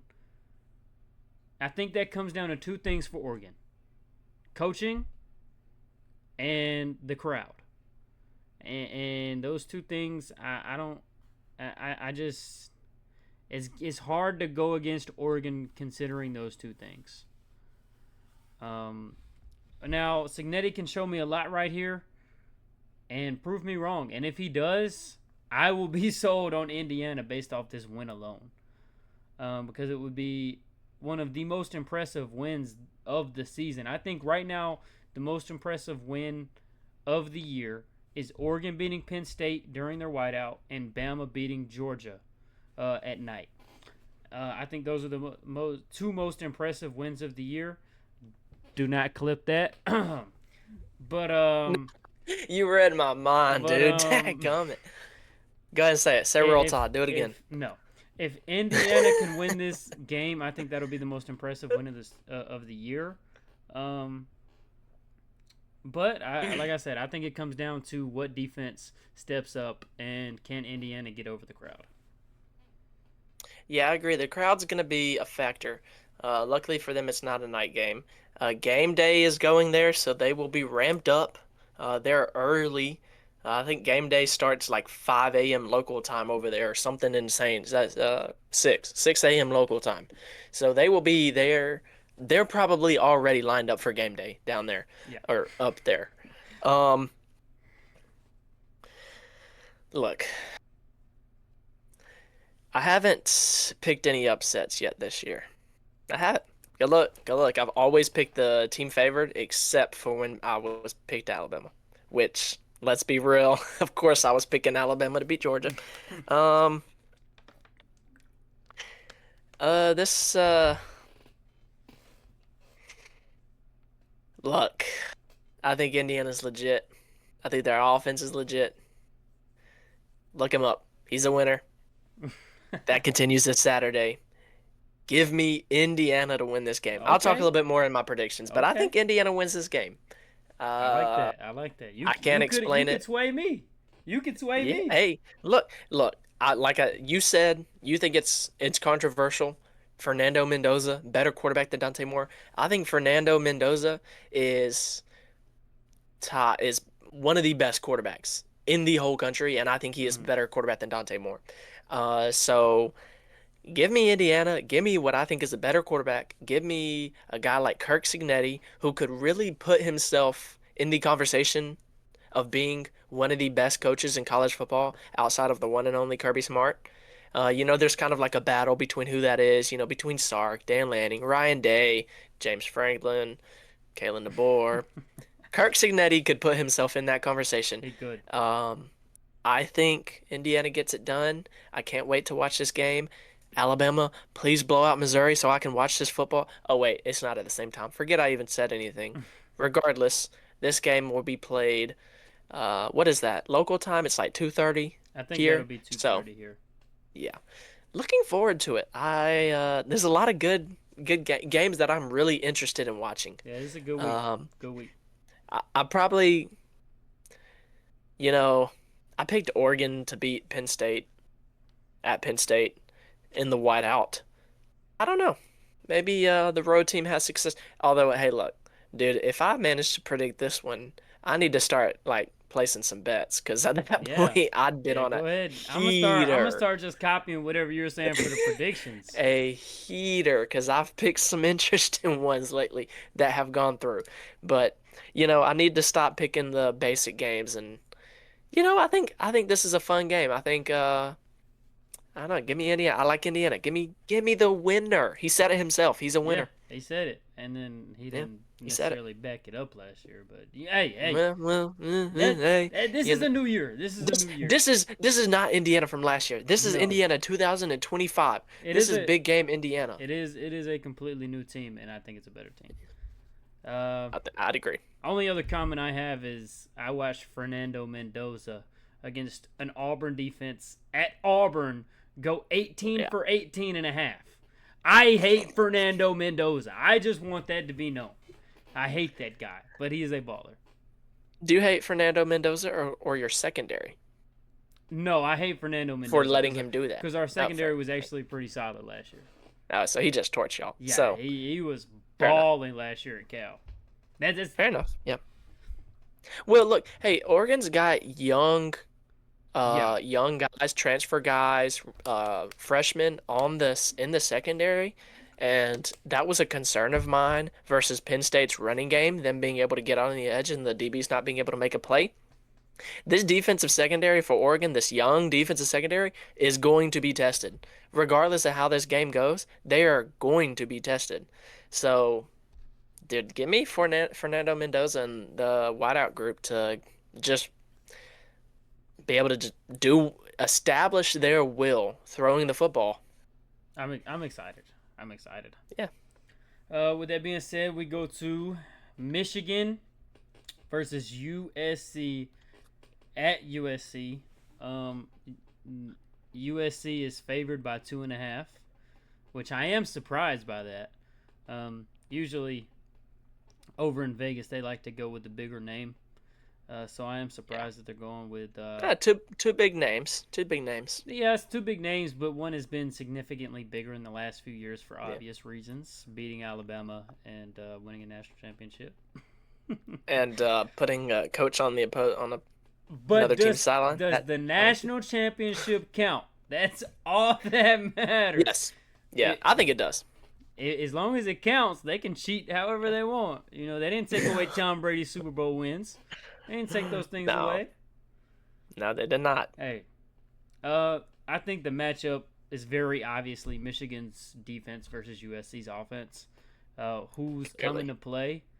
And if you want me to be completely honest, I watched a Nebraska team put up 29 on that Michigan defense. And I think this USC offense is better than the Nebraska offense. Obviously, for reasons like Lincoln Riley, who he isn't my favorite coach. I don't think he's an amazing coach, but I think he's a really good offensive coach and a quarterback mastermind over there.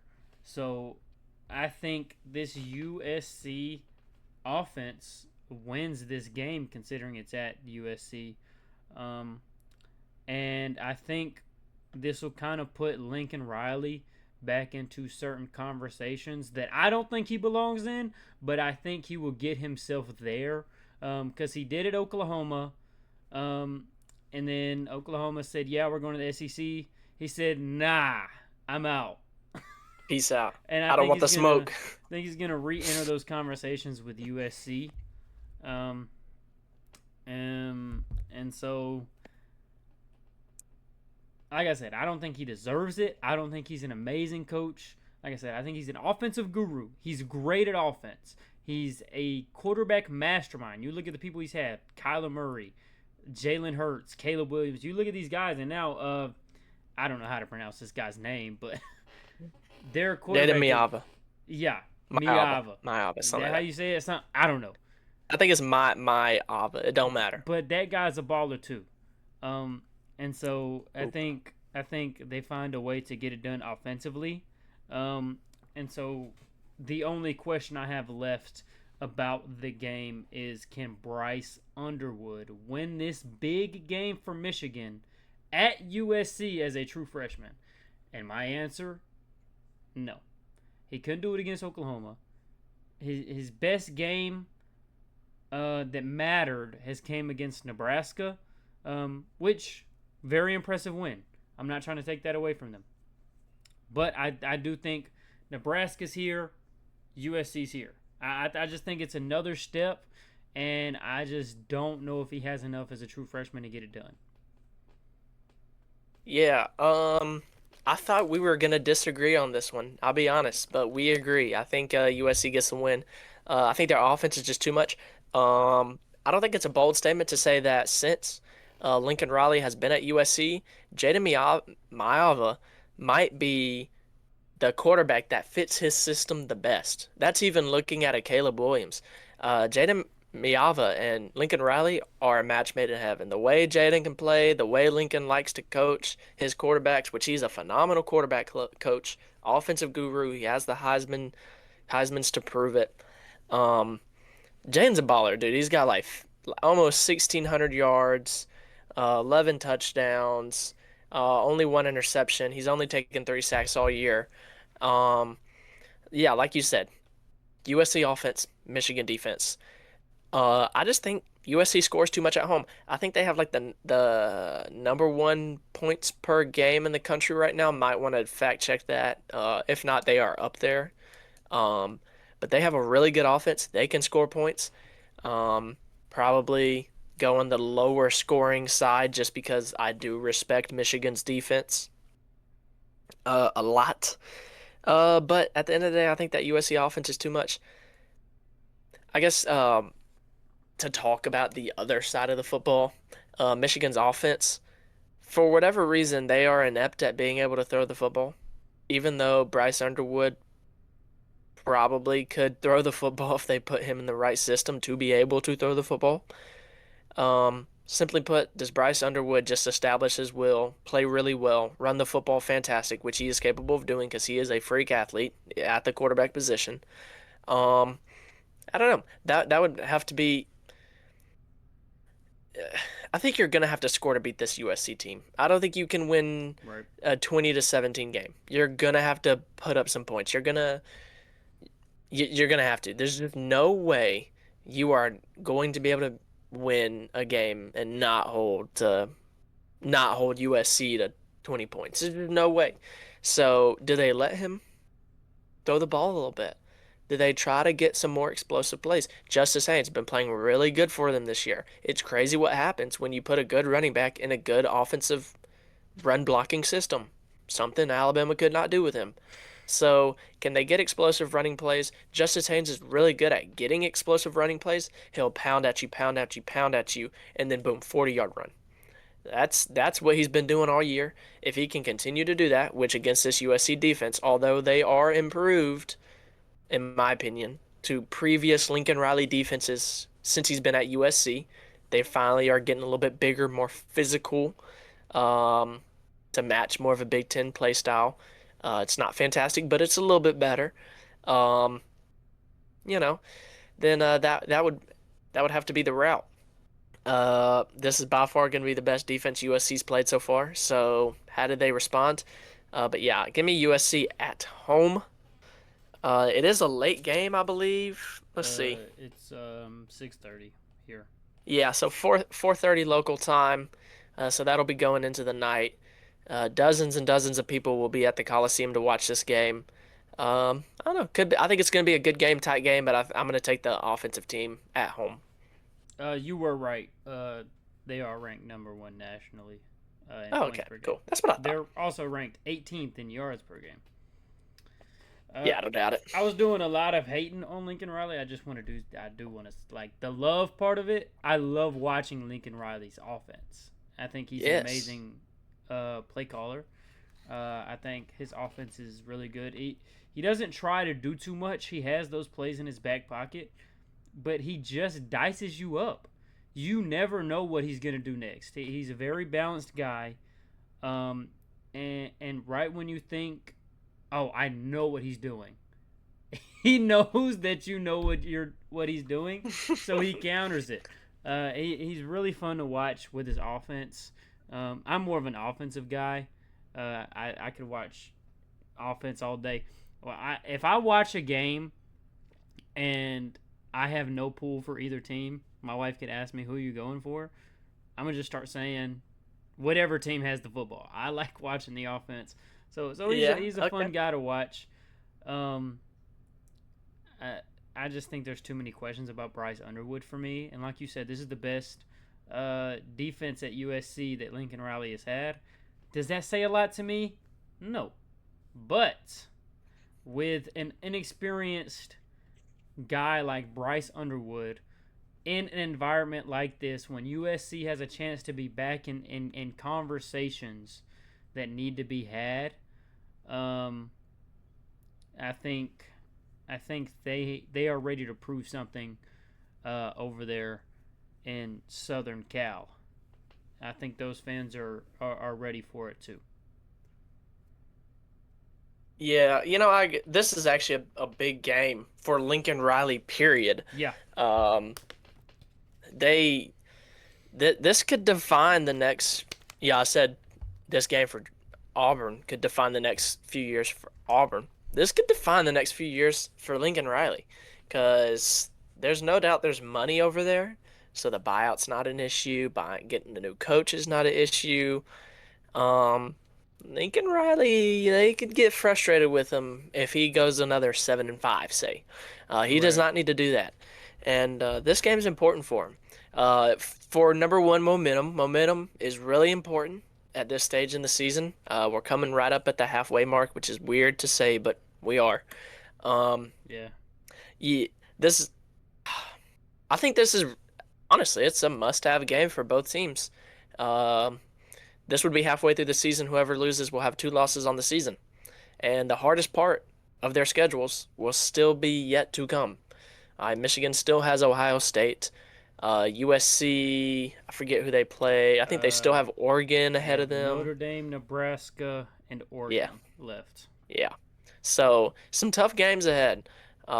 This is a must win for both teams. Because if you lose to, no three-loss team got in the playoff last year except for Clemson. I think Clemson was a three-loss team, but they won their conference championship.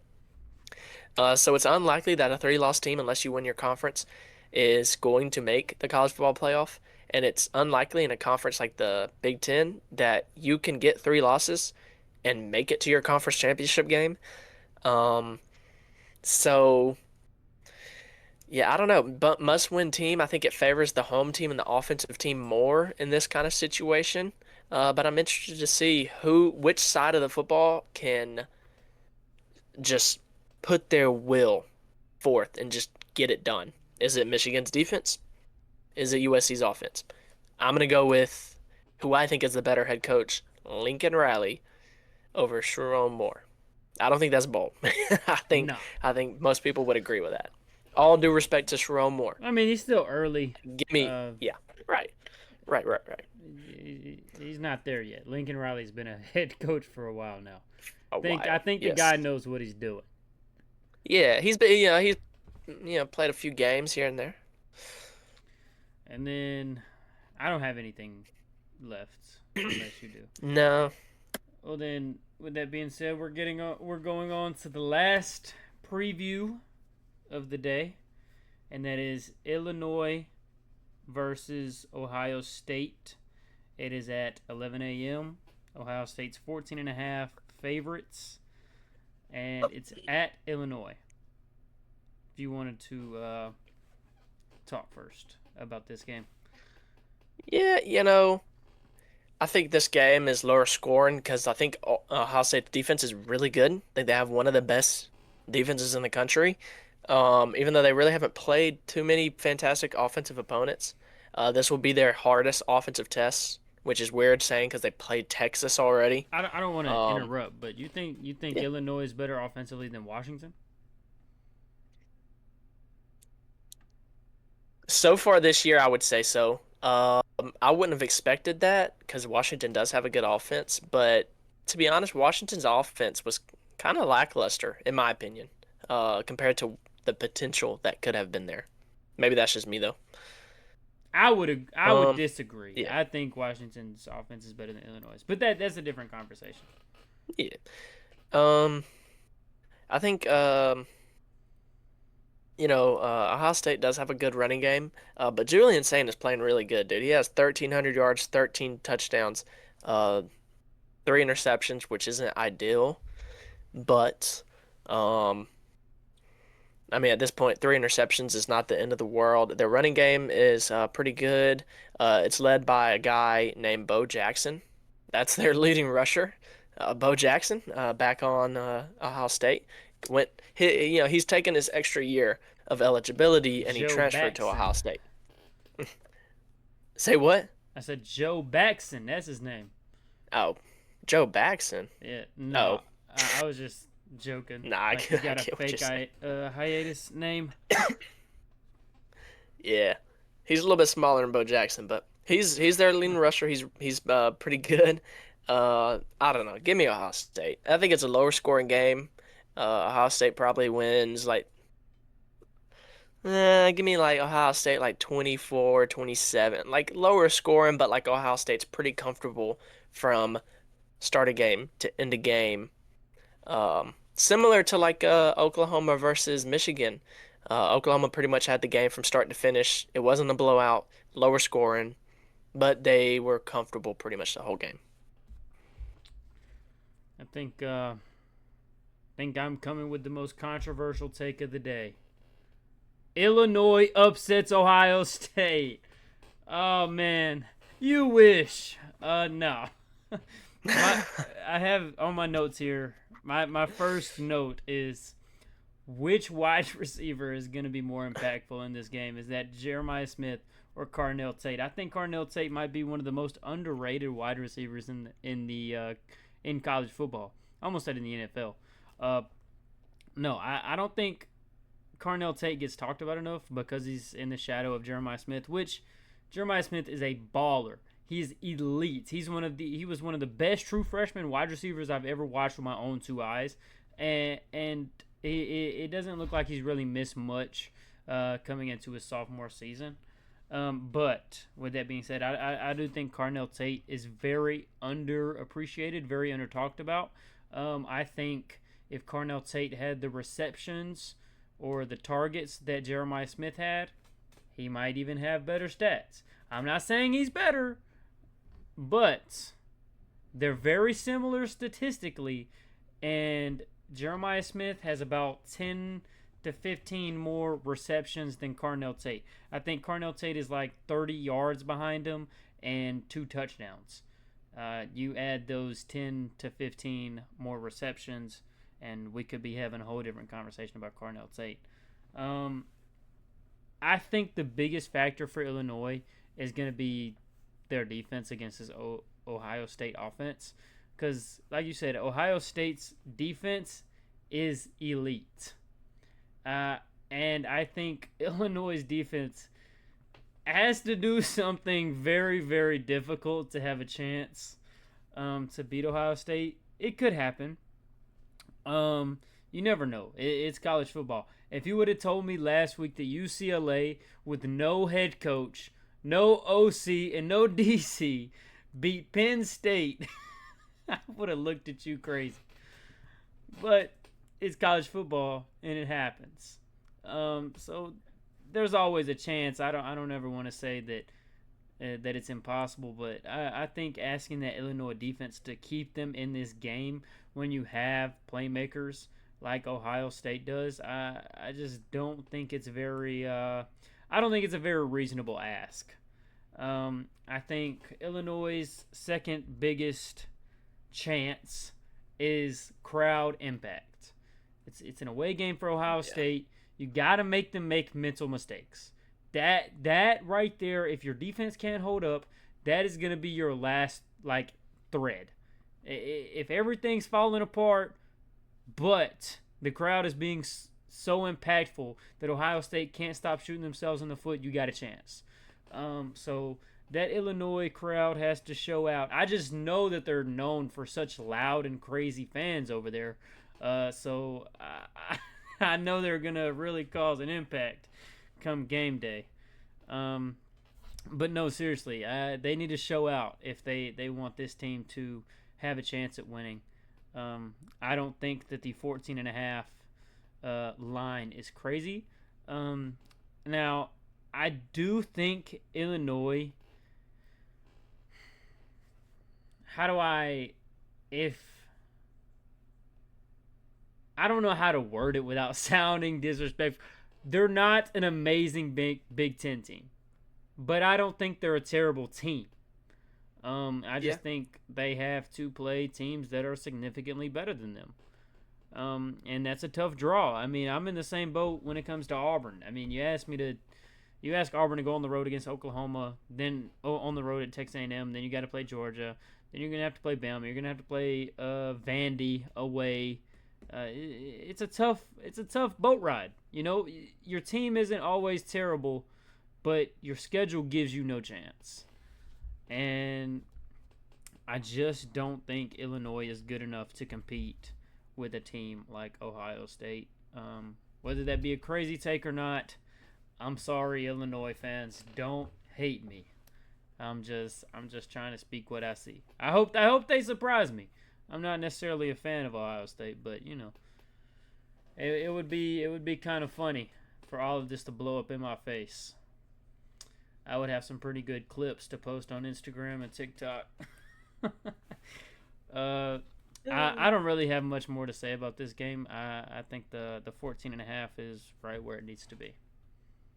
I would agree. I would pick Illinois to cover though, just because I think it's gonna be a lower scoring. Okay. If it's a lower scoring, they'll cover. If Ohio State comes out scoring, yeah, they don't stand a chance. I Okay. agree with that. They don't stand a chance not to win, but not to cover either. So My point of view is I think Washington and Illinois are kind of on the same level.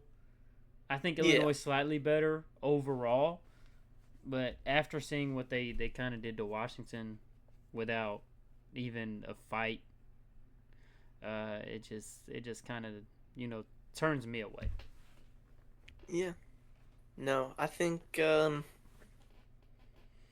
don't know. I'm just happy that I won't have to rank them anymore past this week because I'm tired of seeing that stupid eye Oh, on me my too. rankings. I don't think they So, deserve to be top no, 25.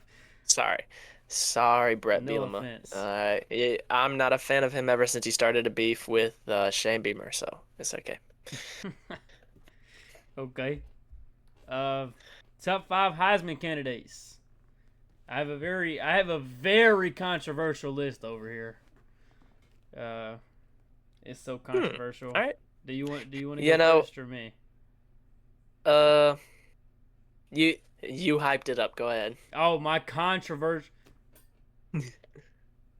Oh, oh, never mind it. All right, I'll go first then. I'll go first. it's Sure. it's so Oh, my fault. regular, dude. Miss. Okay, well look, I feel disappointed in myself because I have five quarterbacks, I didn't want to do that, so and I put in one non-quarterback. I yeah, have I four. didn't want to either. I did. I did. I put five quarterbacks. I have Dante Moore number one right now, Okay. solely because his schedule favors him to be able to continue win games and continue put up stats. Right. And plus, he is at a big name program. Um, right now, I think he is the current betting favorite. Um, I don't know. Put it simply, he's a really good quarterback, I think. Not an elite, but he's good. He's going to have the schedule. He's going to have the playmakers around him playing the system.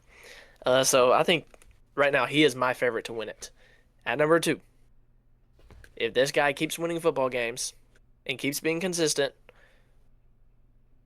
it'll be Heisman season. Just saying, give me Ty Simpson. Maybe a little bit of wishful thinking, but given who he's played and how he's been playing lately, he is one of the, if not the hottest quarterback in the nation. He has been incredibly, incredibly accurate. He's made great plays. But the offense definitely can get another gear or two, and it definitely can still get there. This offense, only 5 games in with the Ty Simpson Ryan Grubb experiment, and it's been pretty good so far from my perspective. So it can only get better, I think, I hope. And if it does, if it continues to get better, like I think it can and will, um, Ty Simpson has a real shot to win it. At three, then I have Fernando Mendoza. I've already talked glowingly about him. I'm a big fan of him. My biggest knock on him is number one, the schedule I think is slightly less favorable to an Oregon.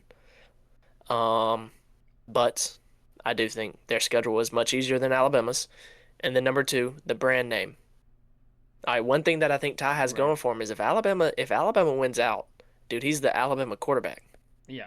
All right, like it, love it, hate it, the dude's probably gonna win the Heisman Trophy. That's just how it is. Indiana doesn't have that kind of prestige. All right, no knock on Indiana, but nobody is really Alabama. Maybe a couple of teams can compete here and there with the brand itself. But yeah, I think it's really good. Like I said, if he wins this Saturday, if we were to do this list next week, I'd have him number one. Um, but a big fan of him. But that Indiana brand kind of holding me back. Number four, a guy who is also, I think he's number two in the betting odds right now, Carson Beck. Crazy that I'm saying that, but I think he's going to play in a conference, in a system with the receivers that's going to be able to allow him to put up the stats that he needs to be in New York at the end of the year. But he's mature, he's older, he is technically a veteran at this point, so he's going to make smart decisions, get the ball to the right people, and put himself in positions not just to win football games but to win a Heisman Trophy. And then at five, I have it, straight up if they keep winning games, if they find a way to go be a 10, 11 win team by somehow, some way, John Mateer, probably the do it all. He does it all for them. Like I said, 300 total, 300 yards responsible for out of 306 versus Auburn. If he continues to even do anything close to that throughout the rest of the season and they win football games, John Mateer, he's at the big brand. Oklahoma is a big brand. He absolutely could win it. But I think that's crucial that they don't slip up because their schedule's hard. Their schedule's hard. Let's see. They have Texas at South Carolina, Ole Miss at Tennessee, at Alabama, Missouri, and LSU ahead. So if they go 8-4, John Mateer's not winning the Heisman, That's which crazy. 8-4 at this point is very realistic. All right, no disrespect to Oklahoma, that schedule is brutal.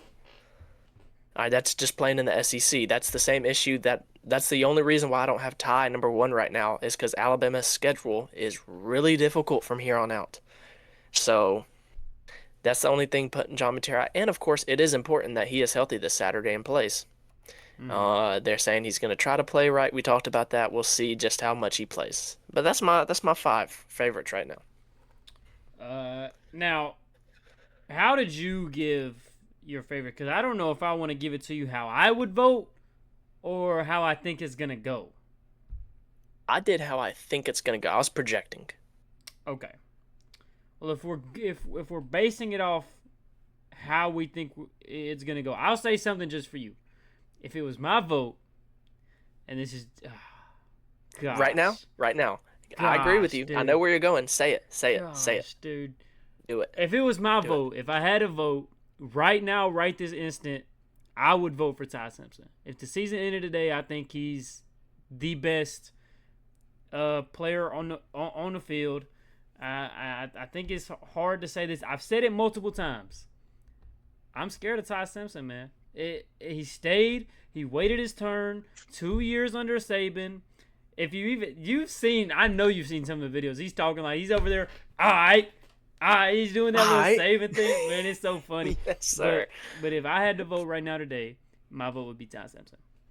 But all right, can I chime in real fast? All right, go ahead, dude. Go ahead. Just If I was voting today, I'd pick Ty Simpson too. Oh, okay. I'll say that. Yeah. I agree with that. I'm just projecting based on the rest of the season. So yeah. But yeah, with that's definitely getting clips. How it's gonna go? Oh man, thinking how it's gonna go. I think Dante Moore is the favorite right now. Like you said, he just has a very favorable schedule ahead of him. It's an Oregon offense that's gonna put up the numbers, no debate. I think number 2, I would put Ty Simpson. Like you said, Alabama. You win games at Alabama, and you put up half decent stats, you're going to be talked about. It just comes with it. And I think Ty Simpson is more than a half decent quarterback. I think he's an amazing quarterback. I think he's in the conversation for top 5 in the nation. Just with his play, without the brand, without anything. And then number 3, I would go Carson Beck. This is the best Miami has looked. Say what you want about Cam Ward. Cam Ward was a baller. I'm not taking anything away from Cam Ward. This has been the best Miami team I think I've seen in my life. Like, in my lifetime. They look complete. Their defense is actually pretty good. I would go so far as to say it's an actually really good defense. Yeah. I think if you put that defense, even in the SEC, they can find a way to compete. I don't think this is a pushover defense in any way, and that helps Carson Beck because he doesn't have to go out and score 50 to win a game like Cam Ward did. Cam Ward was an electric player, but he had to score to win. Carson Beck doesn't have to do that, and his stats are still really good. He's very efficient. And I just want this is my disclaimer. I hate Carson Beck. If there's anybody I wish I could take off this list, it's Carson Beck. I hate the guy. I do think he's overrated, but with where Miami is, you bring the U back. If you bring the U back and you put them in the playoffs, you have a chance. Yeah, they're going to be going crazy.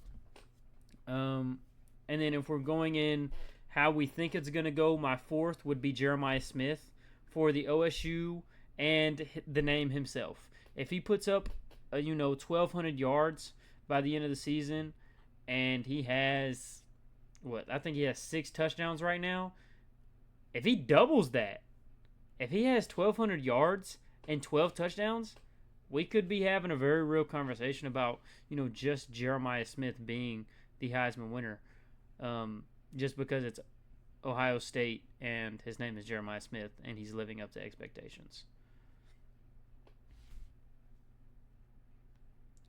Was I wrong? I felt like you were fact checking me right there. No, I was actually looking up Devontae Smith's Heisman season numbers. Oh, okay.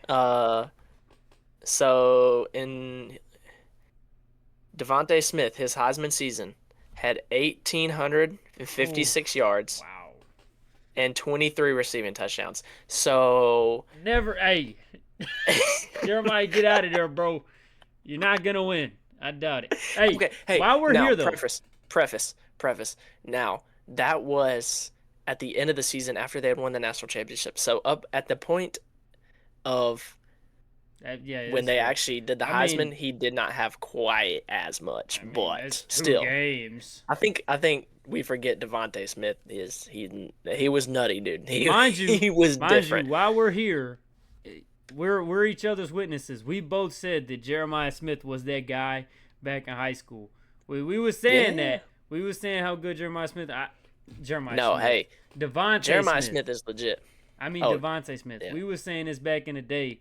On how good Devontae Smith was. I just want y'all to know. We love Smitty around here. He's Smitty. A great talent. Slim Reaper. He's a good dude. Good dude too. Oh yeah. We appreciate good guys over here. With number 5, as of right now, as of week 7, Week 7 is over. Yes. We're going into Week 8. No, Fernando this is week Mendoza. 7. Oh, this is Week 7. Okay. Yes. Fernando Mendoza is my number 5. Now, before I say anything else, I want to make it very clear. If John Mateer plays, if John Mateer looks healthy, John Mateer instantly shoots up to my favorite. I think John Mateer is when you look at a Heisman, he's a Heisman. He had a Yeah. Heisman moment versus Michigan, and he had a Heisman moment versus Auburn. And I think he finds ways to continuously do that. I'm essentially right now I'm taking out Fernando Mendoza and putting in John Mateer. I just want that to be known. That's what I had on my list until you told me that he's probably expected to play. Maybe, hopefully, we think kinda. when that's what Oklahoma said. He might even not. He might even be in the building. We don't know Yeah, yet. he might We're be in not the sure. building. He Yeah. might not. He He might be might at home. be. Yeah. He might be in the shower when this game is going on. He might be doing in the Europe. He might be in Europe, dude. He We might be don't doing know. an We don't know. 8-hour shift. Who knows? We do not know. Who knows where he'll be? But if John Mateer Brent Venables plays, doesn't know. yeah, we know that. If John Mateer plays and he looks healthy, John Mateer instantly shoots up to my number 1. Yeah. I think John Mateer is the best overall quarterback in the nation. That could be a controversial take to some. To me,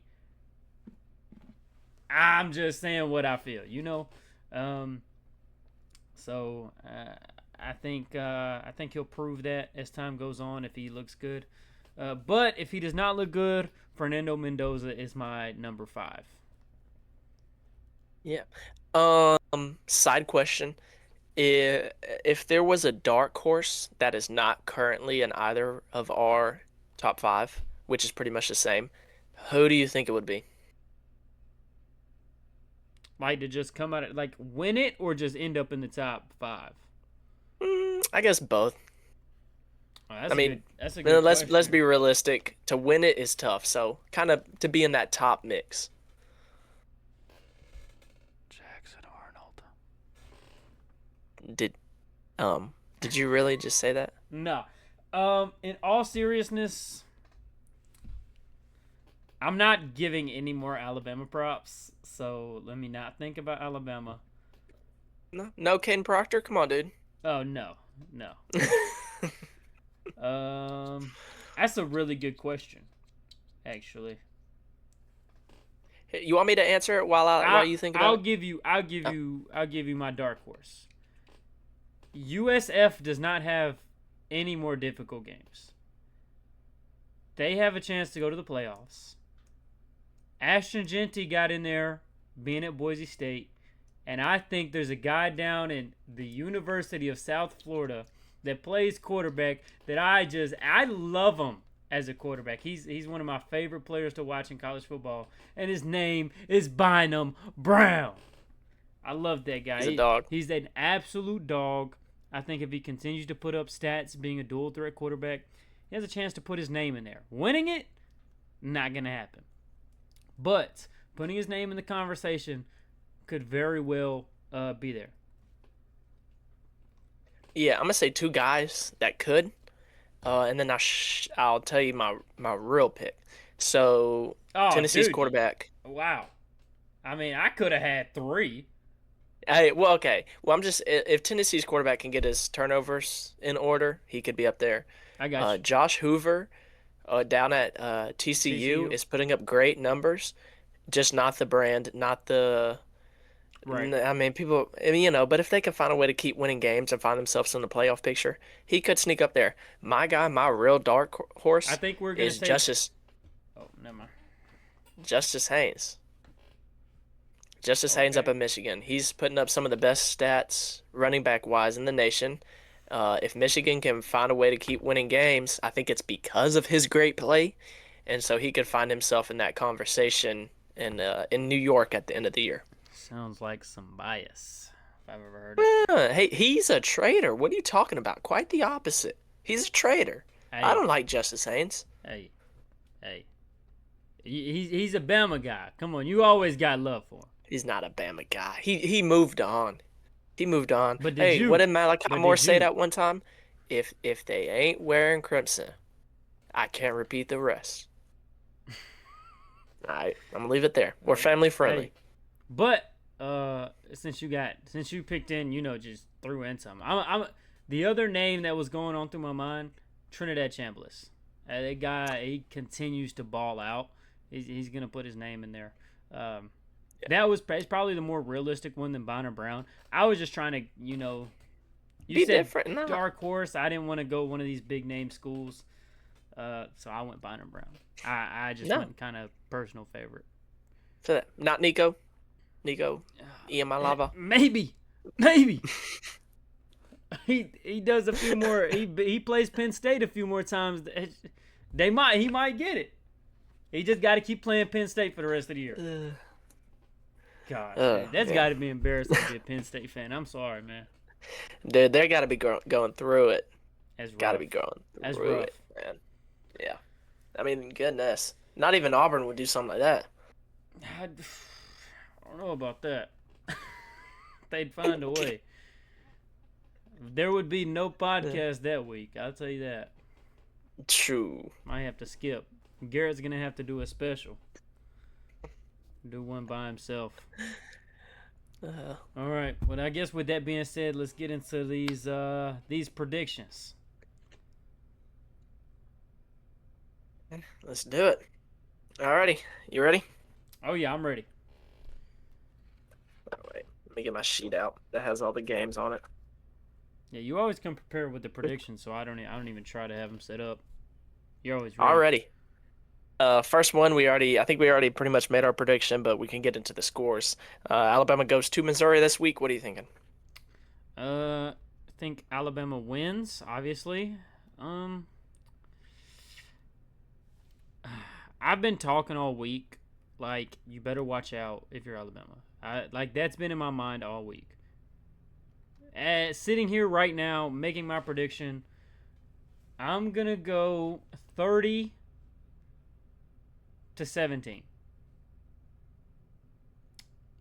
Okay.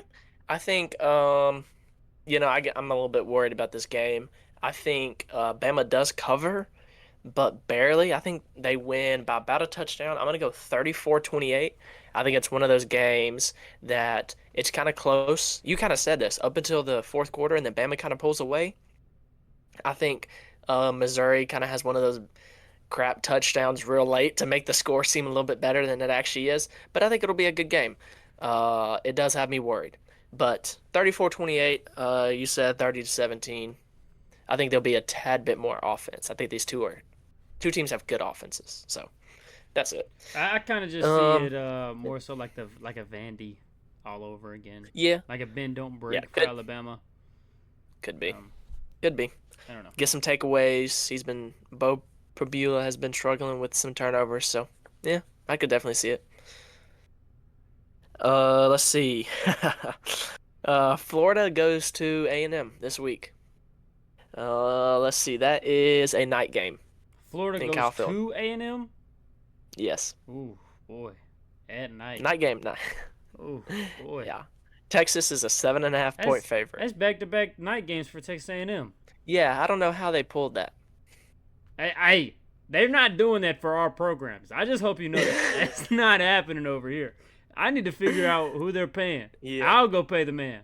Give me back-to-back night games in Jordan Hare. Prediction: Florida coming off a good win. DJ Lackway looked a lot better against a good Texas defense. But this makes me feel better after watching Texas A&M's defense against Mississippi State. I think Texas A&M's defense was underrated. That's back-to-back weeks where they've really, been impressive. I don't want to say they impressed me because I hate them, but they've been really impressive the past 2 weeks. Well, I said 30-17 for Bama. This is Texas A&M. 35. What's the spread? Do you know the spread? 7.5. I'll go 35-24. Texas A&M, obviously. 35-24. Yeah, I think it's a little bit lower scoring because I have a tremendous amount of respect for both defenses. Mm-hmm. Um, I think my score predictions, Texas A&M wins, obviously, but I think Florida covers barely. I think it's 27-20. Texas A&M wins. Kind of, I think it's one of those games like Texas A&M will control the whole time, but Florida just kind of hangs right there Just within never like a goes away. touchdown to 10 points kind of I got game. Um, I think they're going to play well coming off the Texas win, but not good enough to beat A&M at Kyle Field. So 27-20, Florida covers, but I mean by half a point. So let's see. Here's an interesting one. Georgia goes to Jordan Hare Stadium, plays the Auburn Tigers. Night game. Georgia is favored by 3.5, 2.5, depending on where you look. I think 3.5 is the official line though. Um, yeah, man. I'm gonna let you go first. It's your team. You ready for my score prediction? Go ahead. 45-3. Please don't write that down. Please don't write that down. Please don't write that down. Georgia winning though, right? No, no. Tigers all the way. I think it'll be a funky score. I think Auburn still struggles offensively, but their defense has been really good at that bend don't break. There have been some really really weird happenings when it comes to the red zone for Auburn and that defense. So I think I'm going to give you a funky score, and the final score is going to be Auburn winning 20-18. How they get to 18, that is yet to be discovered. All right. Hey, I like it. Just wanted to get Um, funky on it, huh? yeah, hey, get a little funky. I think a funky game definitely benefits Auburn and It, kind of the I think it history of does. the voodoo crap that goes on in Jordan that Hare. stadium. Oh yeah, it does. No, so for Auburn to win, if you told me they won 3-2, I would say, yep, that's Auburn. Yeah, Yeah. that's what they would do. Um, I don't know. I simply have sorry Auburn. Uh, Georgia is mad. Georgia's mad. They done lost to that team in Tuscaloosa once again. And Kirby, we respect Kirby around here. I think he channels the energy into the right way. Not a fantastic game, but I think Georgia wins and covers. I think they win 28-17. A little bit Oof. higher scoring than you, but I Ah, give me not Georgia. I even know, I know. close. Oh man. Yeah, I'm.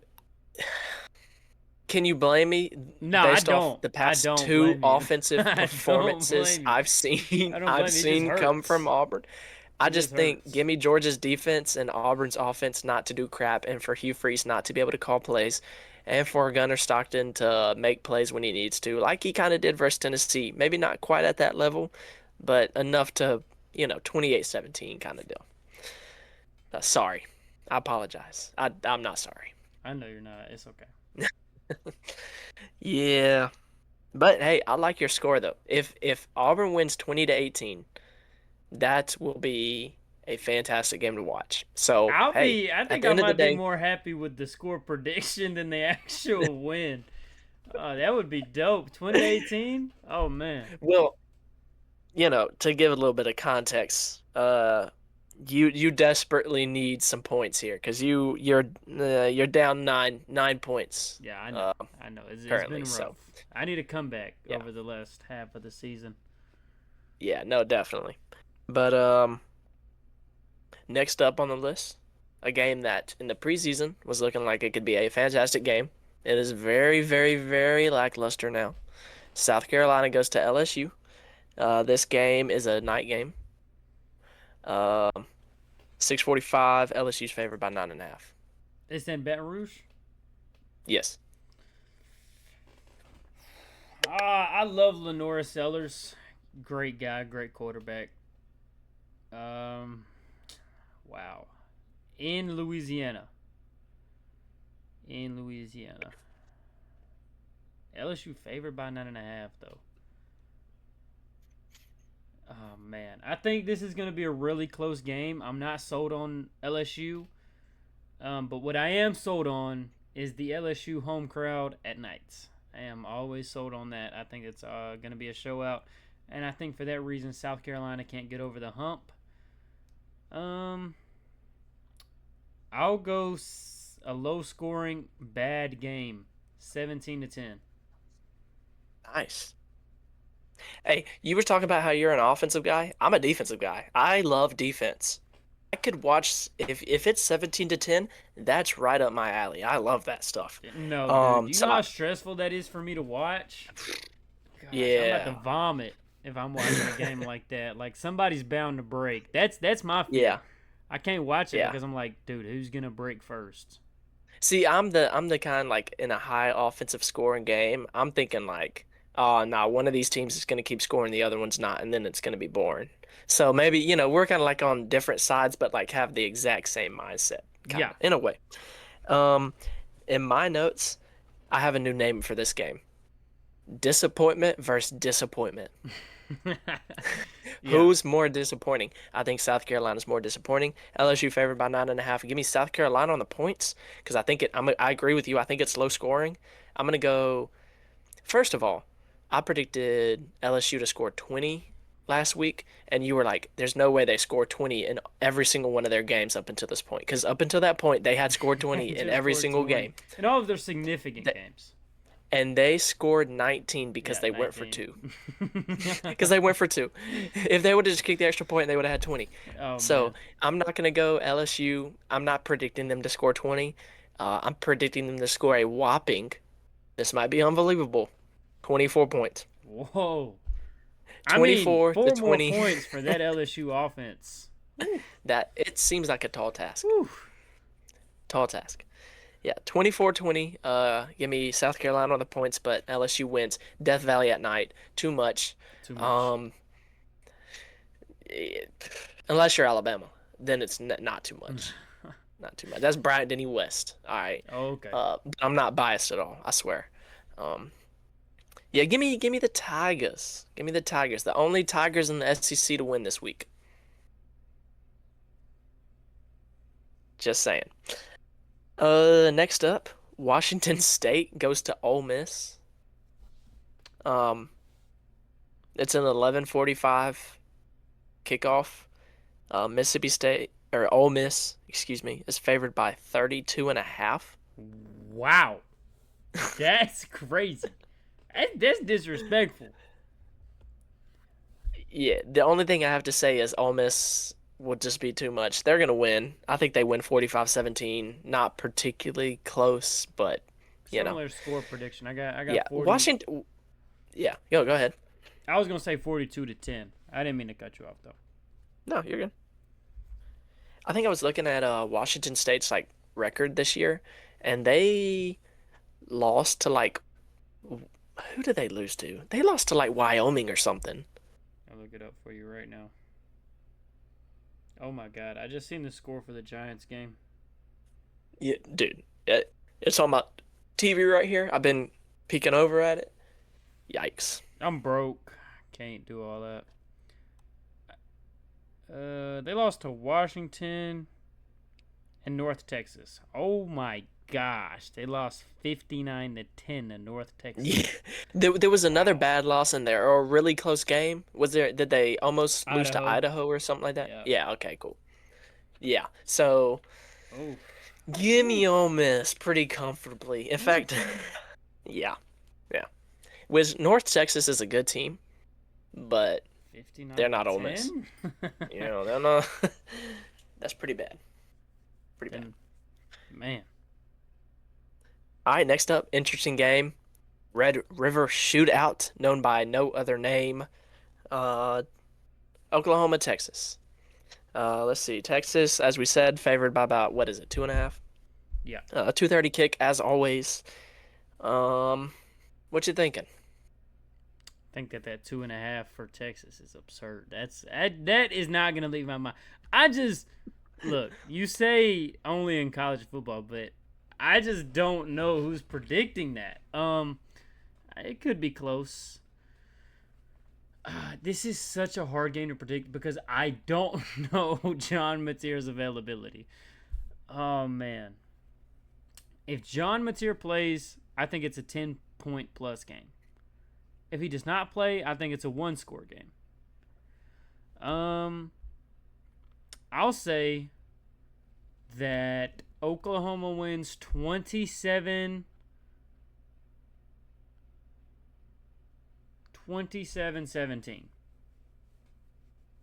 I think they win by 10. Yeah, we aren't too far off. I think I'm gonna go with Oklahoma, but I think Texas kind of does make it a game because, like I said, they have to have this game. Like you cannot pick up a third loss 6 games into the season. So give me Oklahoma. Give me them 31-24.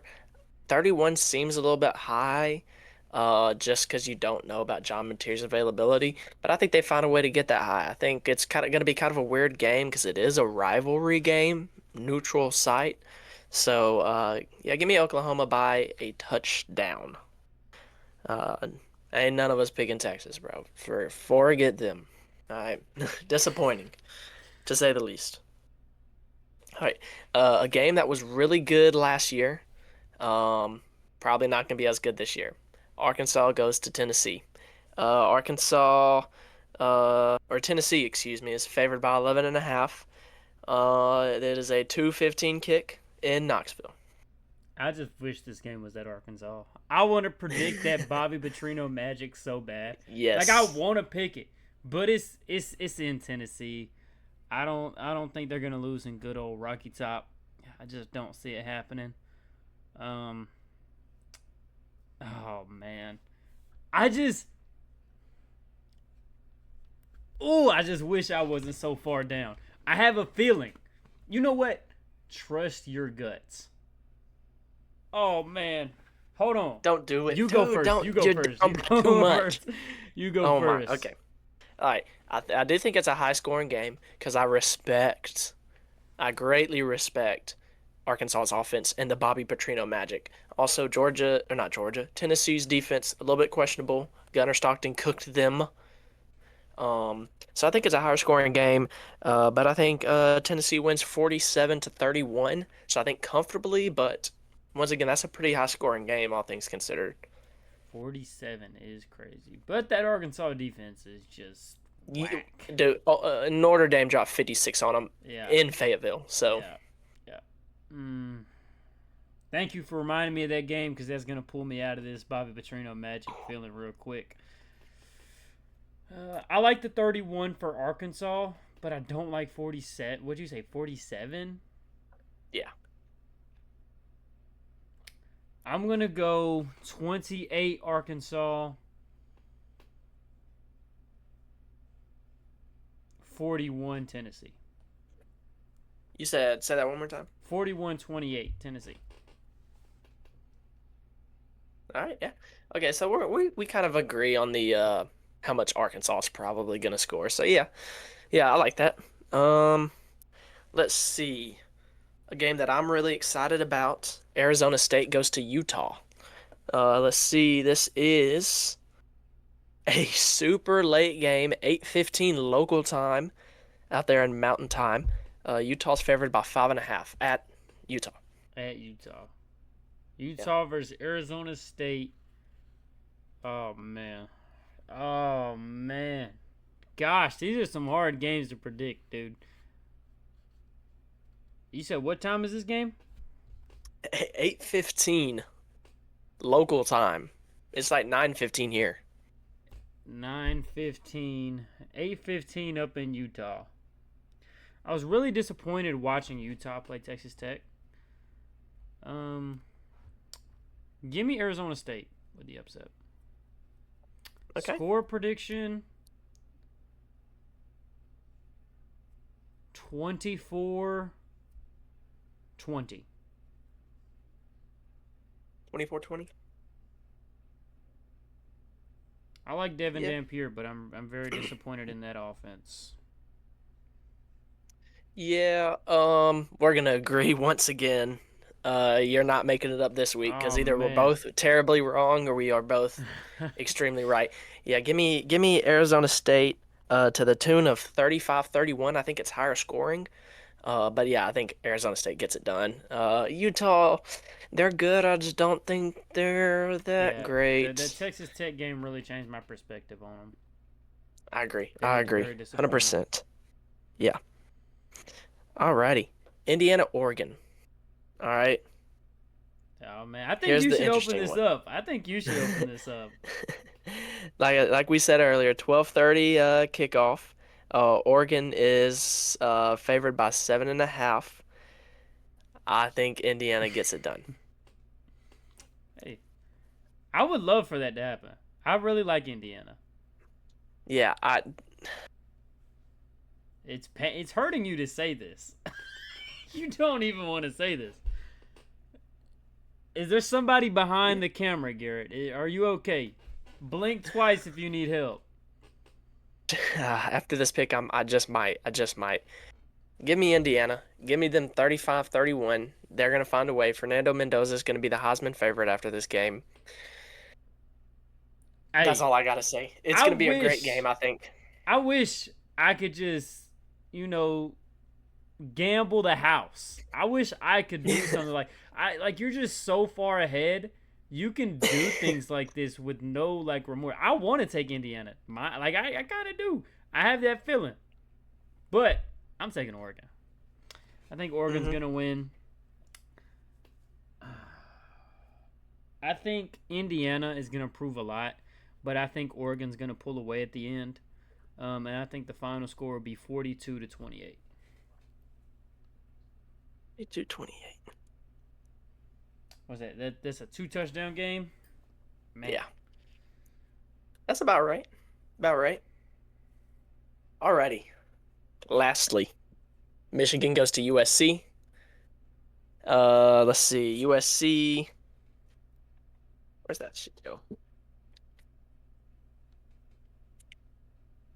Well, shoot, I had the sheet with all the spreads and stuff, but I don't know where it went. So, but USC is favored. I think it's by about 2.5.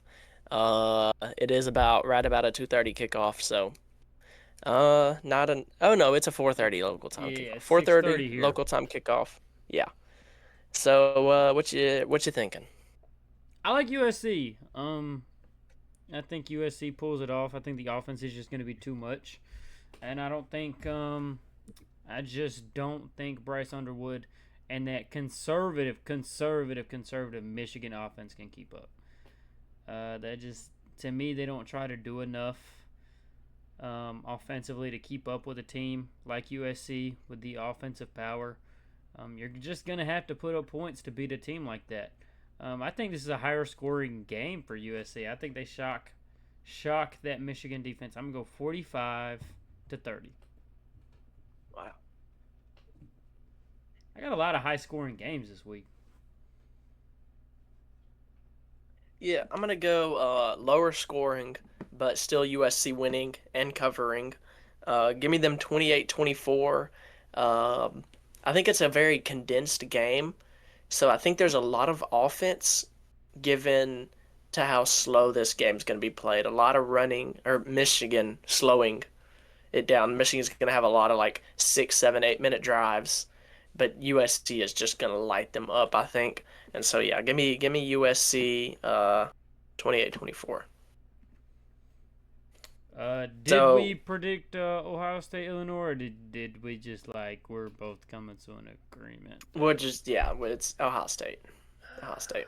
Do you know how bad this is gonna be if Illinois just finds the way? Oh, I'm gonna have so much to clip. I'm gonna post Yeah. all of this on TikTok. I just have to know Yeah. that. All There's gonna these be a lot. Yeah. somebody's going viral. I know that Right. because I Did did we only not see it. disagree on 2 picks? Gosh, And one of them's Auburn. that's So unfortunate. What was the other one? Oh, Indiana, Indiana, Oregon. Yeah. Oh man, should have taken Arkansas. I'm not changing. Not No, changing. do not do it. I'm not letting you. I've written it down. It's in. It's in. I might take All them right. next week, whoever they play. Whoever they play. I might take it. Bobby Petrino's got it. He's got one in him. Yeah. I Yeah. guarantee you Oh there's no. one of as long as it doesn't happen to Auburn.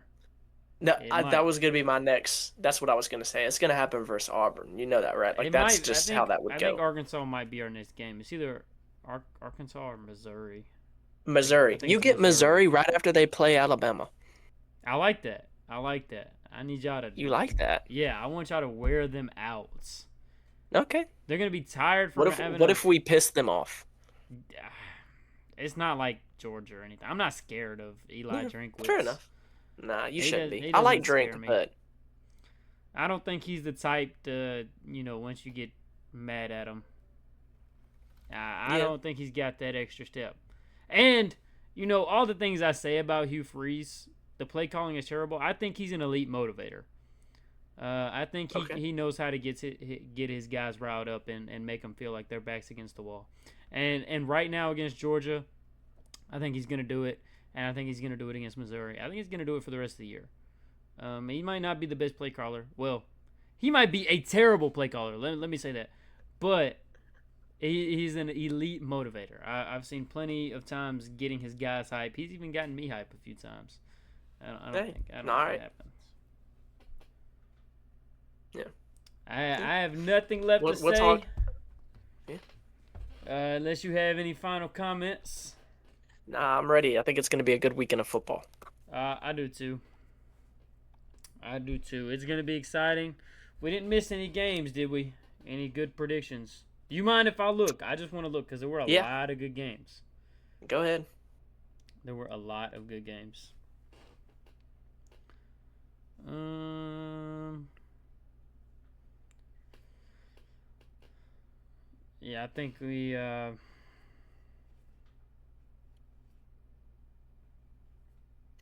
There are two games we could predict if you wanted to, but we don't have to. All right. Shoot them. The BYU Arizona game and the Kansas Texas Tech game. I think those could both be interesting. Mm-hmm. All right. Let's see. Let's see.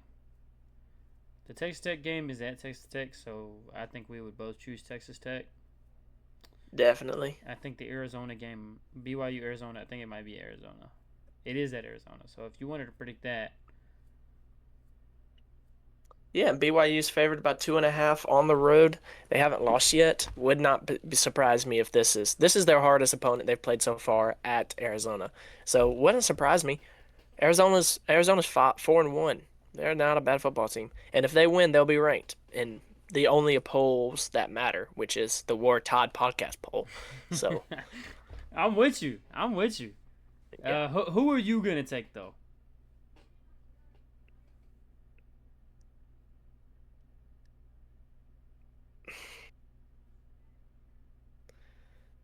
Mm, Big 12 is wild. Give me Arizona. Oh, see, Um, my idea was just go opposite of whatever you were going for this one. I think oh, this could go okay. either way.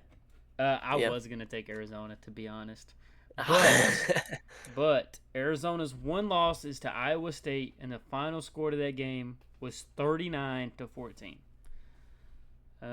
This game was at. It was It in was at. Arizona. The No, it was at Iowa. It was in Oh, was It it? was in Okay. Iowa State's stadium. I'll take BYU. I think BYU deserves to be ranked. I think they're ranked for a reason. Um, I was just trying to put it in an upset somewhere. But you're gonna take Yeah, the fair. upset. I'm I'll gonna take take the upset. BYU. Um, I'll take the upset. I think their quarterback that wears number like 44. Yes. That's Yeah. the worst. That's the worst Weird. number I've ever seen. He's a That good. makes me. He's pretty solid. Yeah. They're pretty balanced team, I think, and I think they'll find a way to get it done against Arizona on the road at night.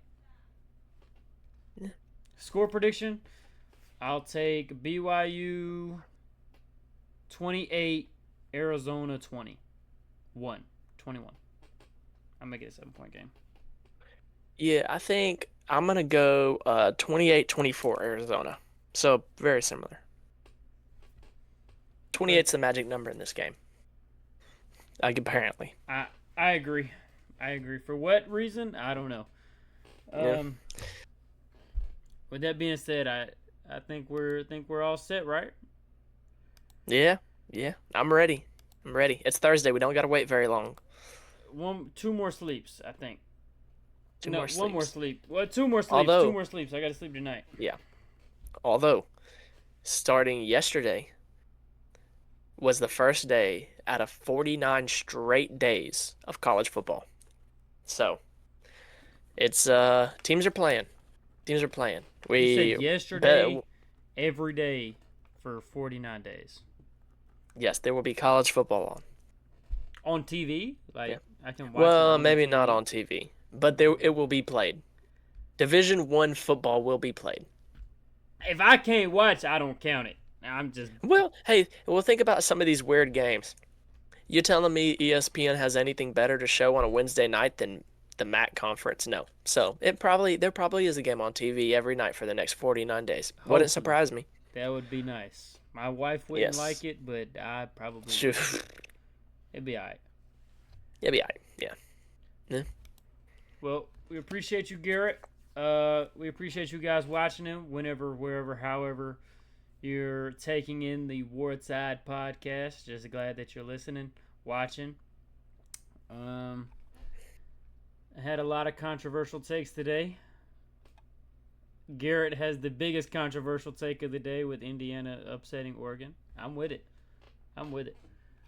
But with that being said, we're going to get on out of here. We appreciate y'all. Peace.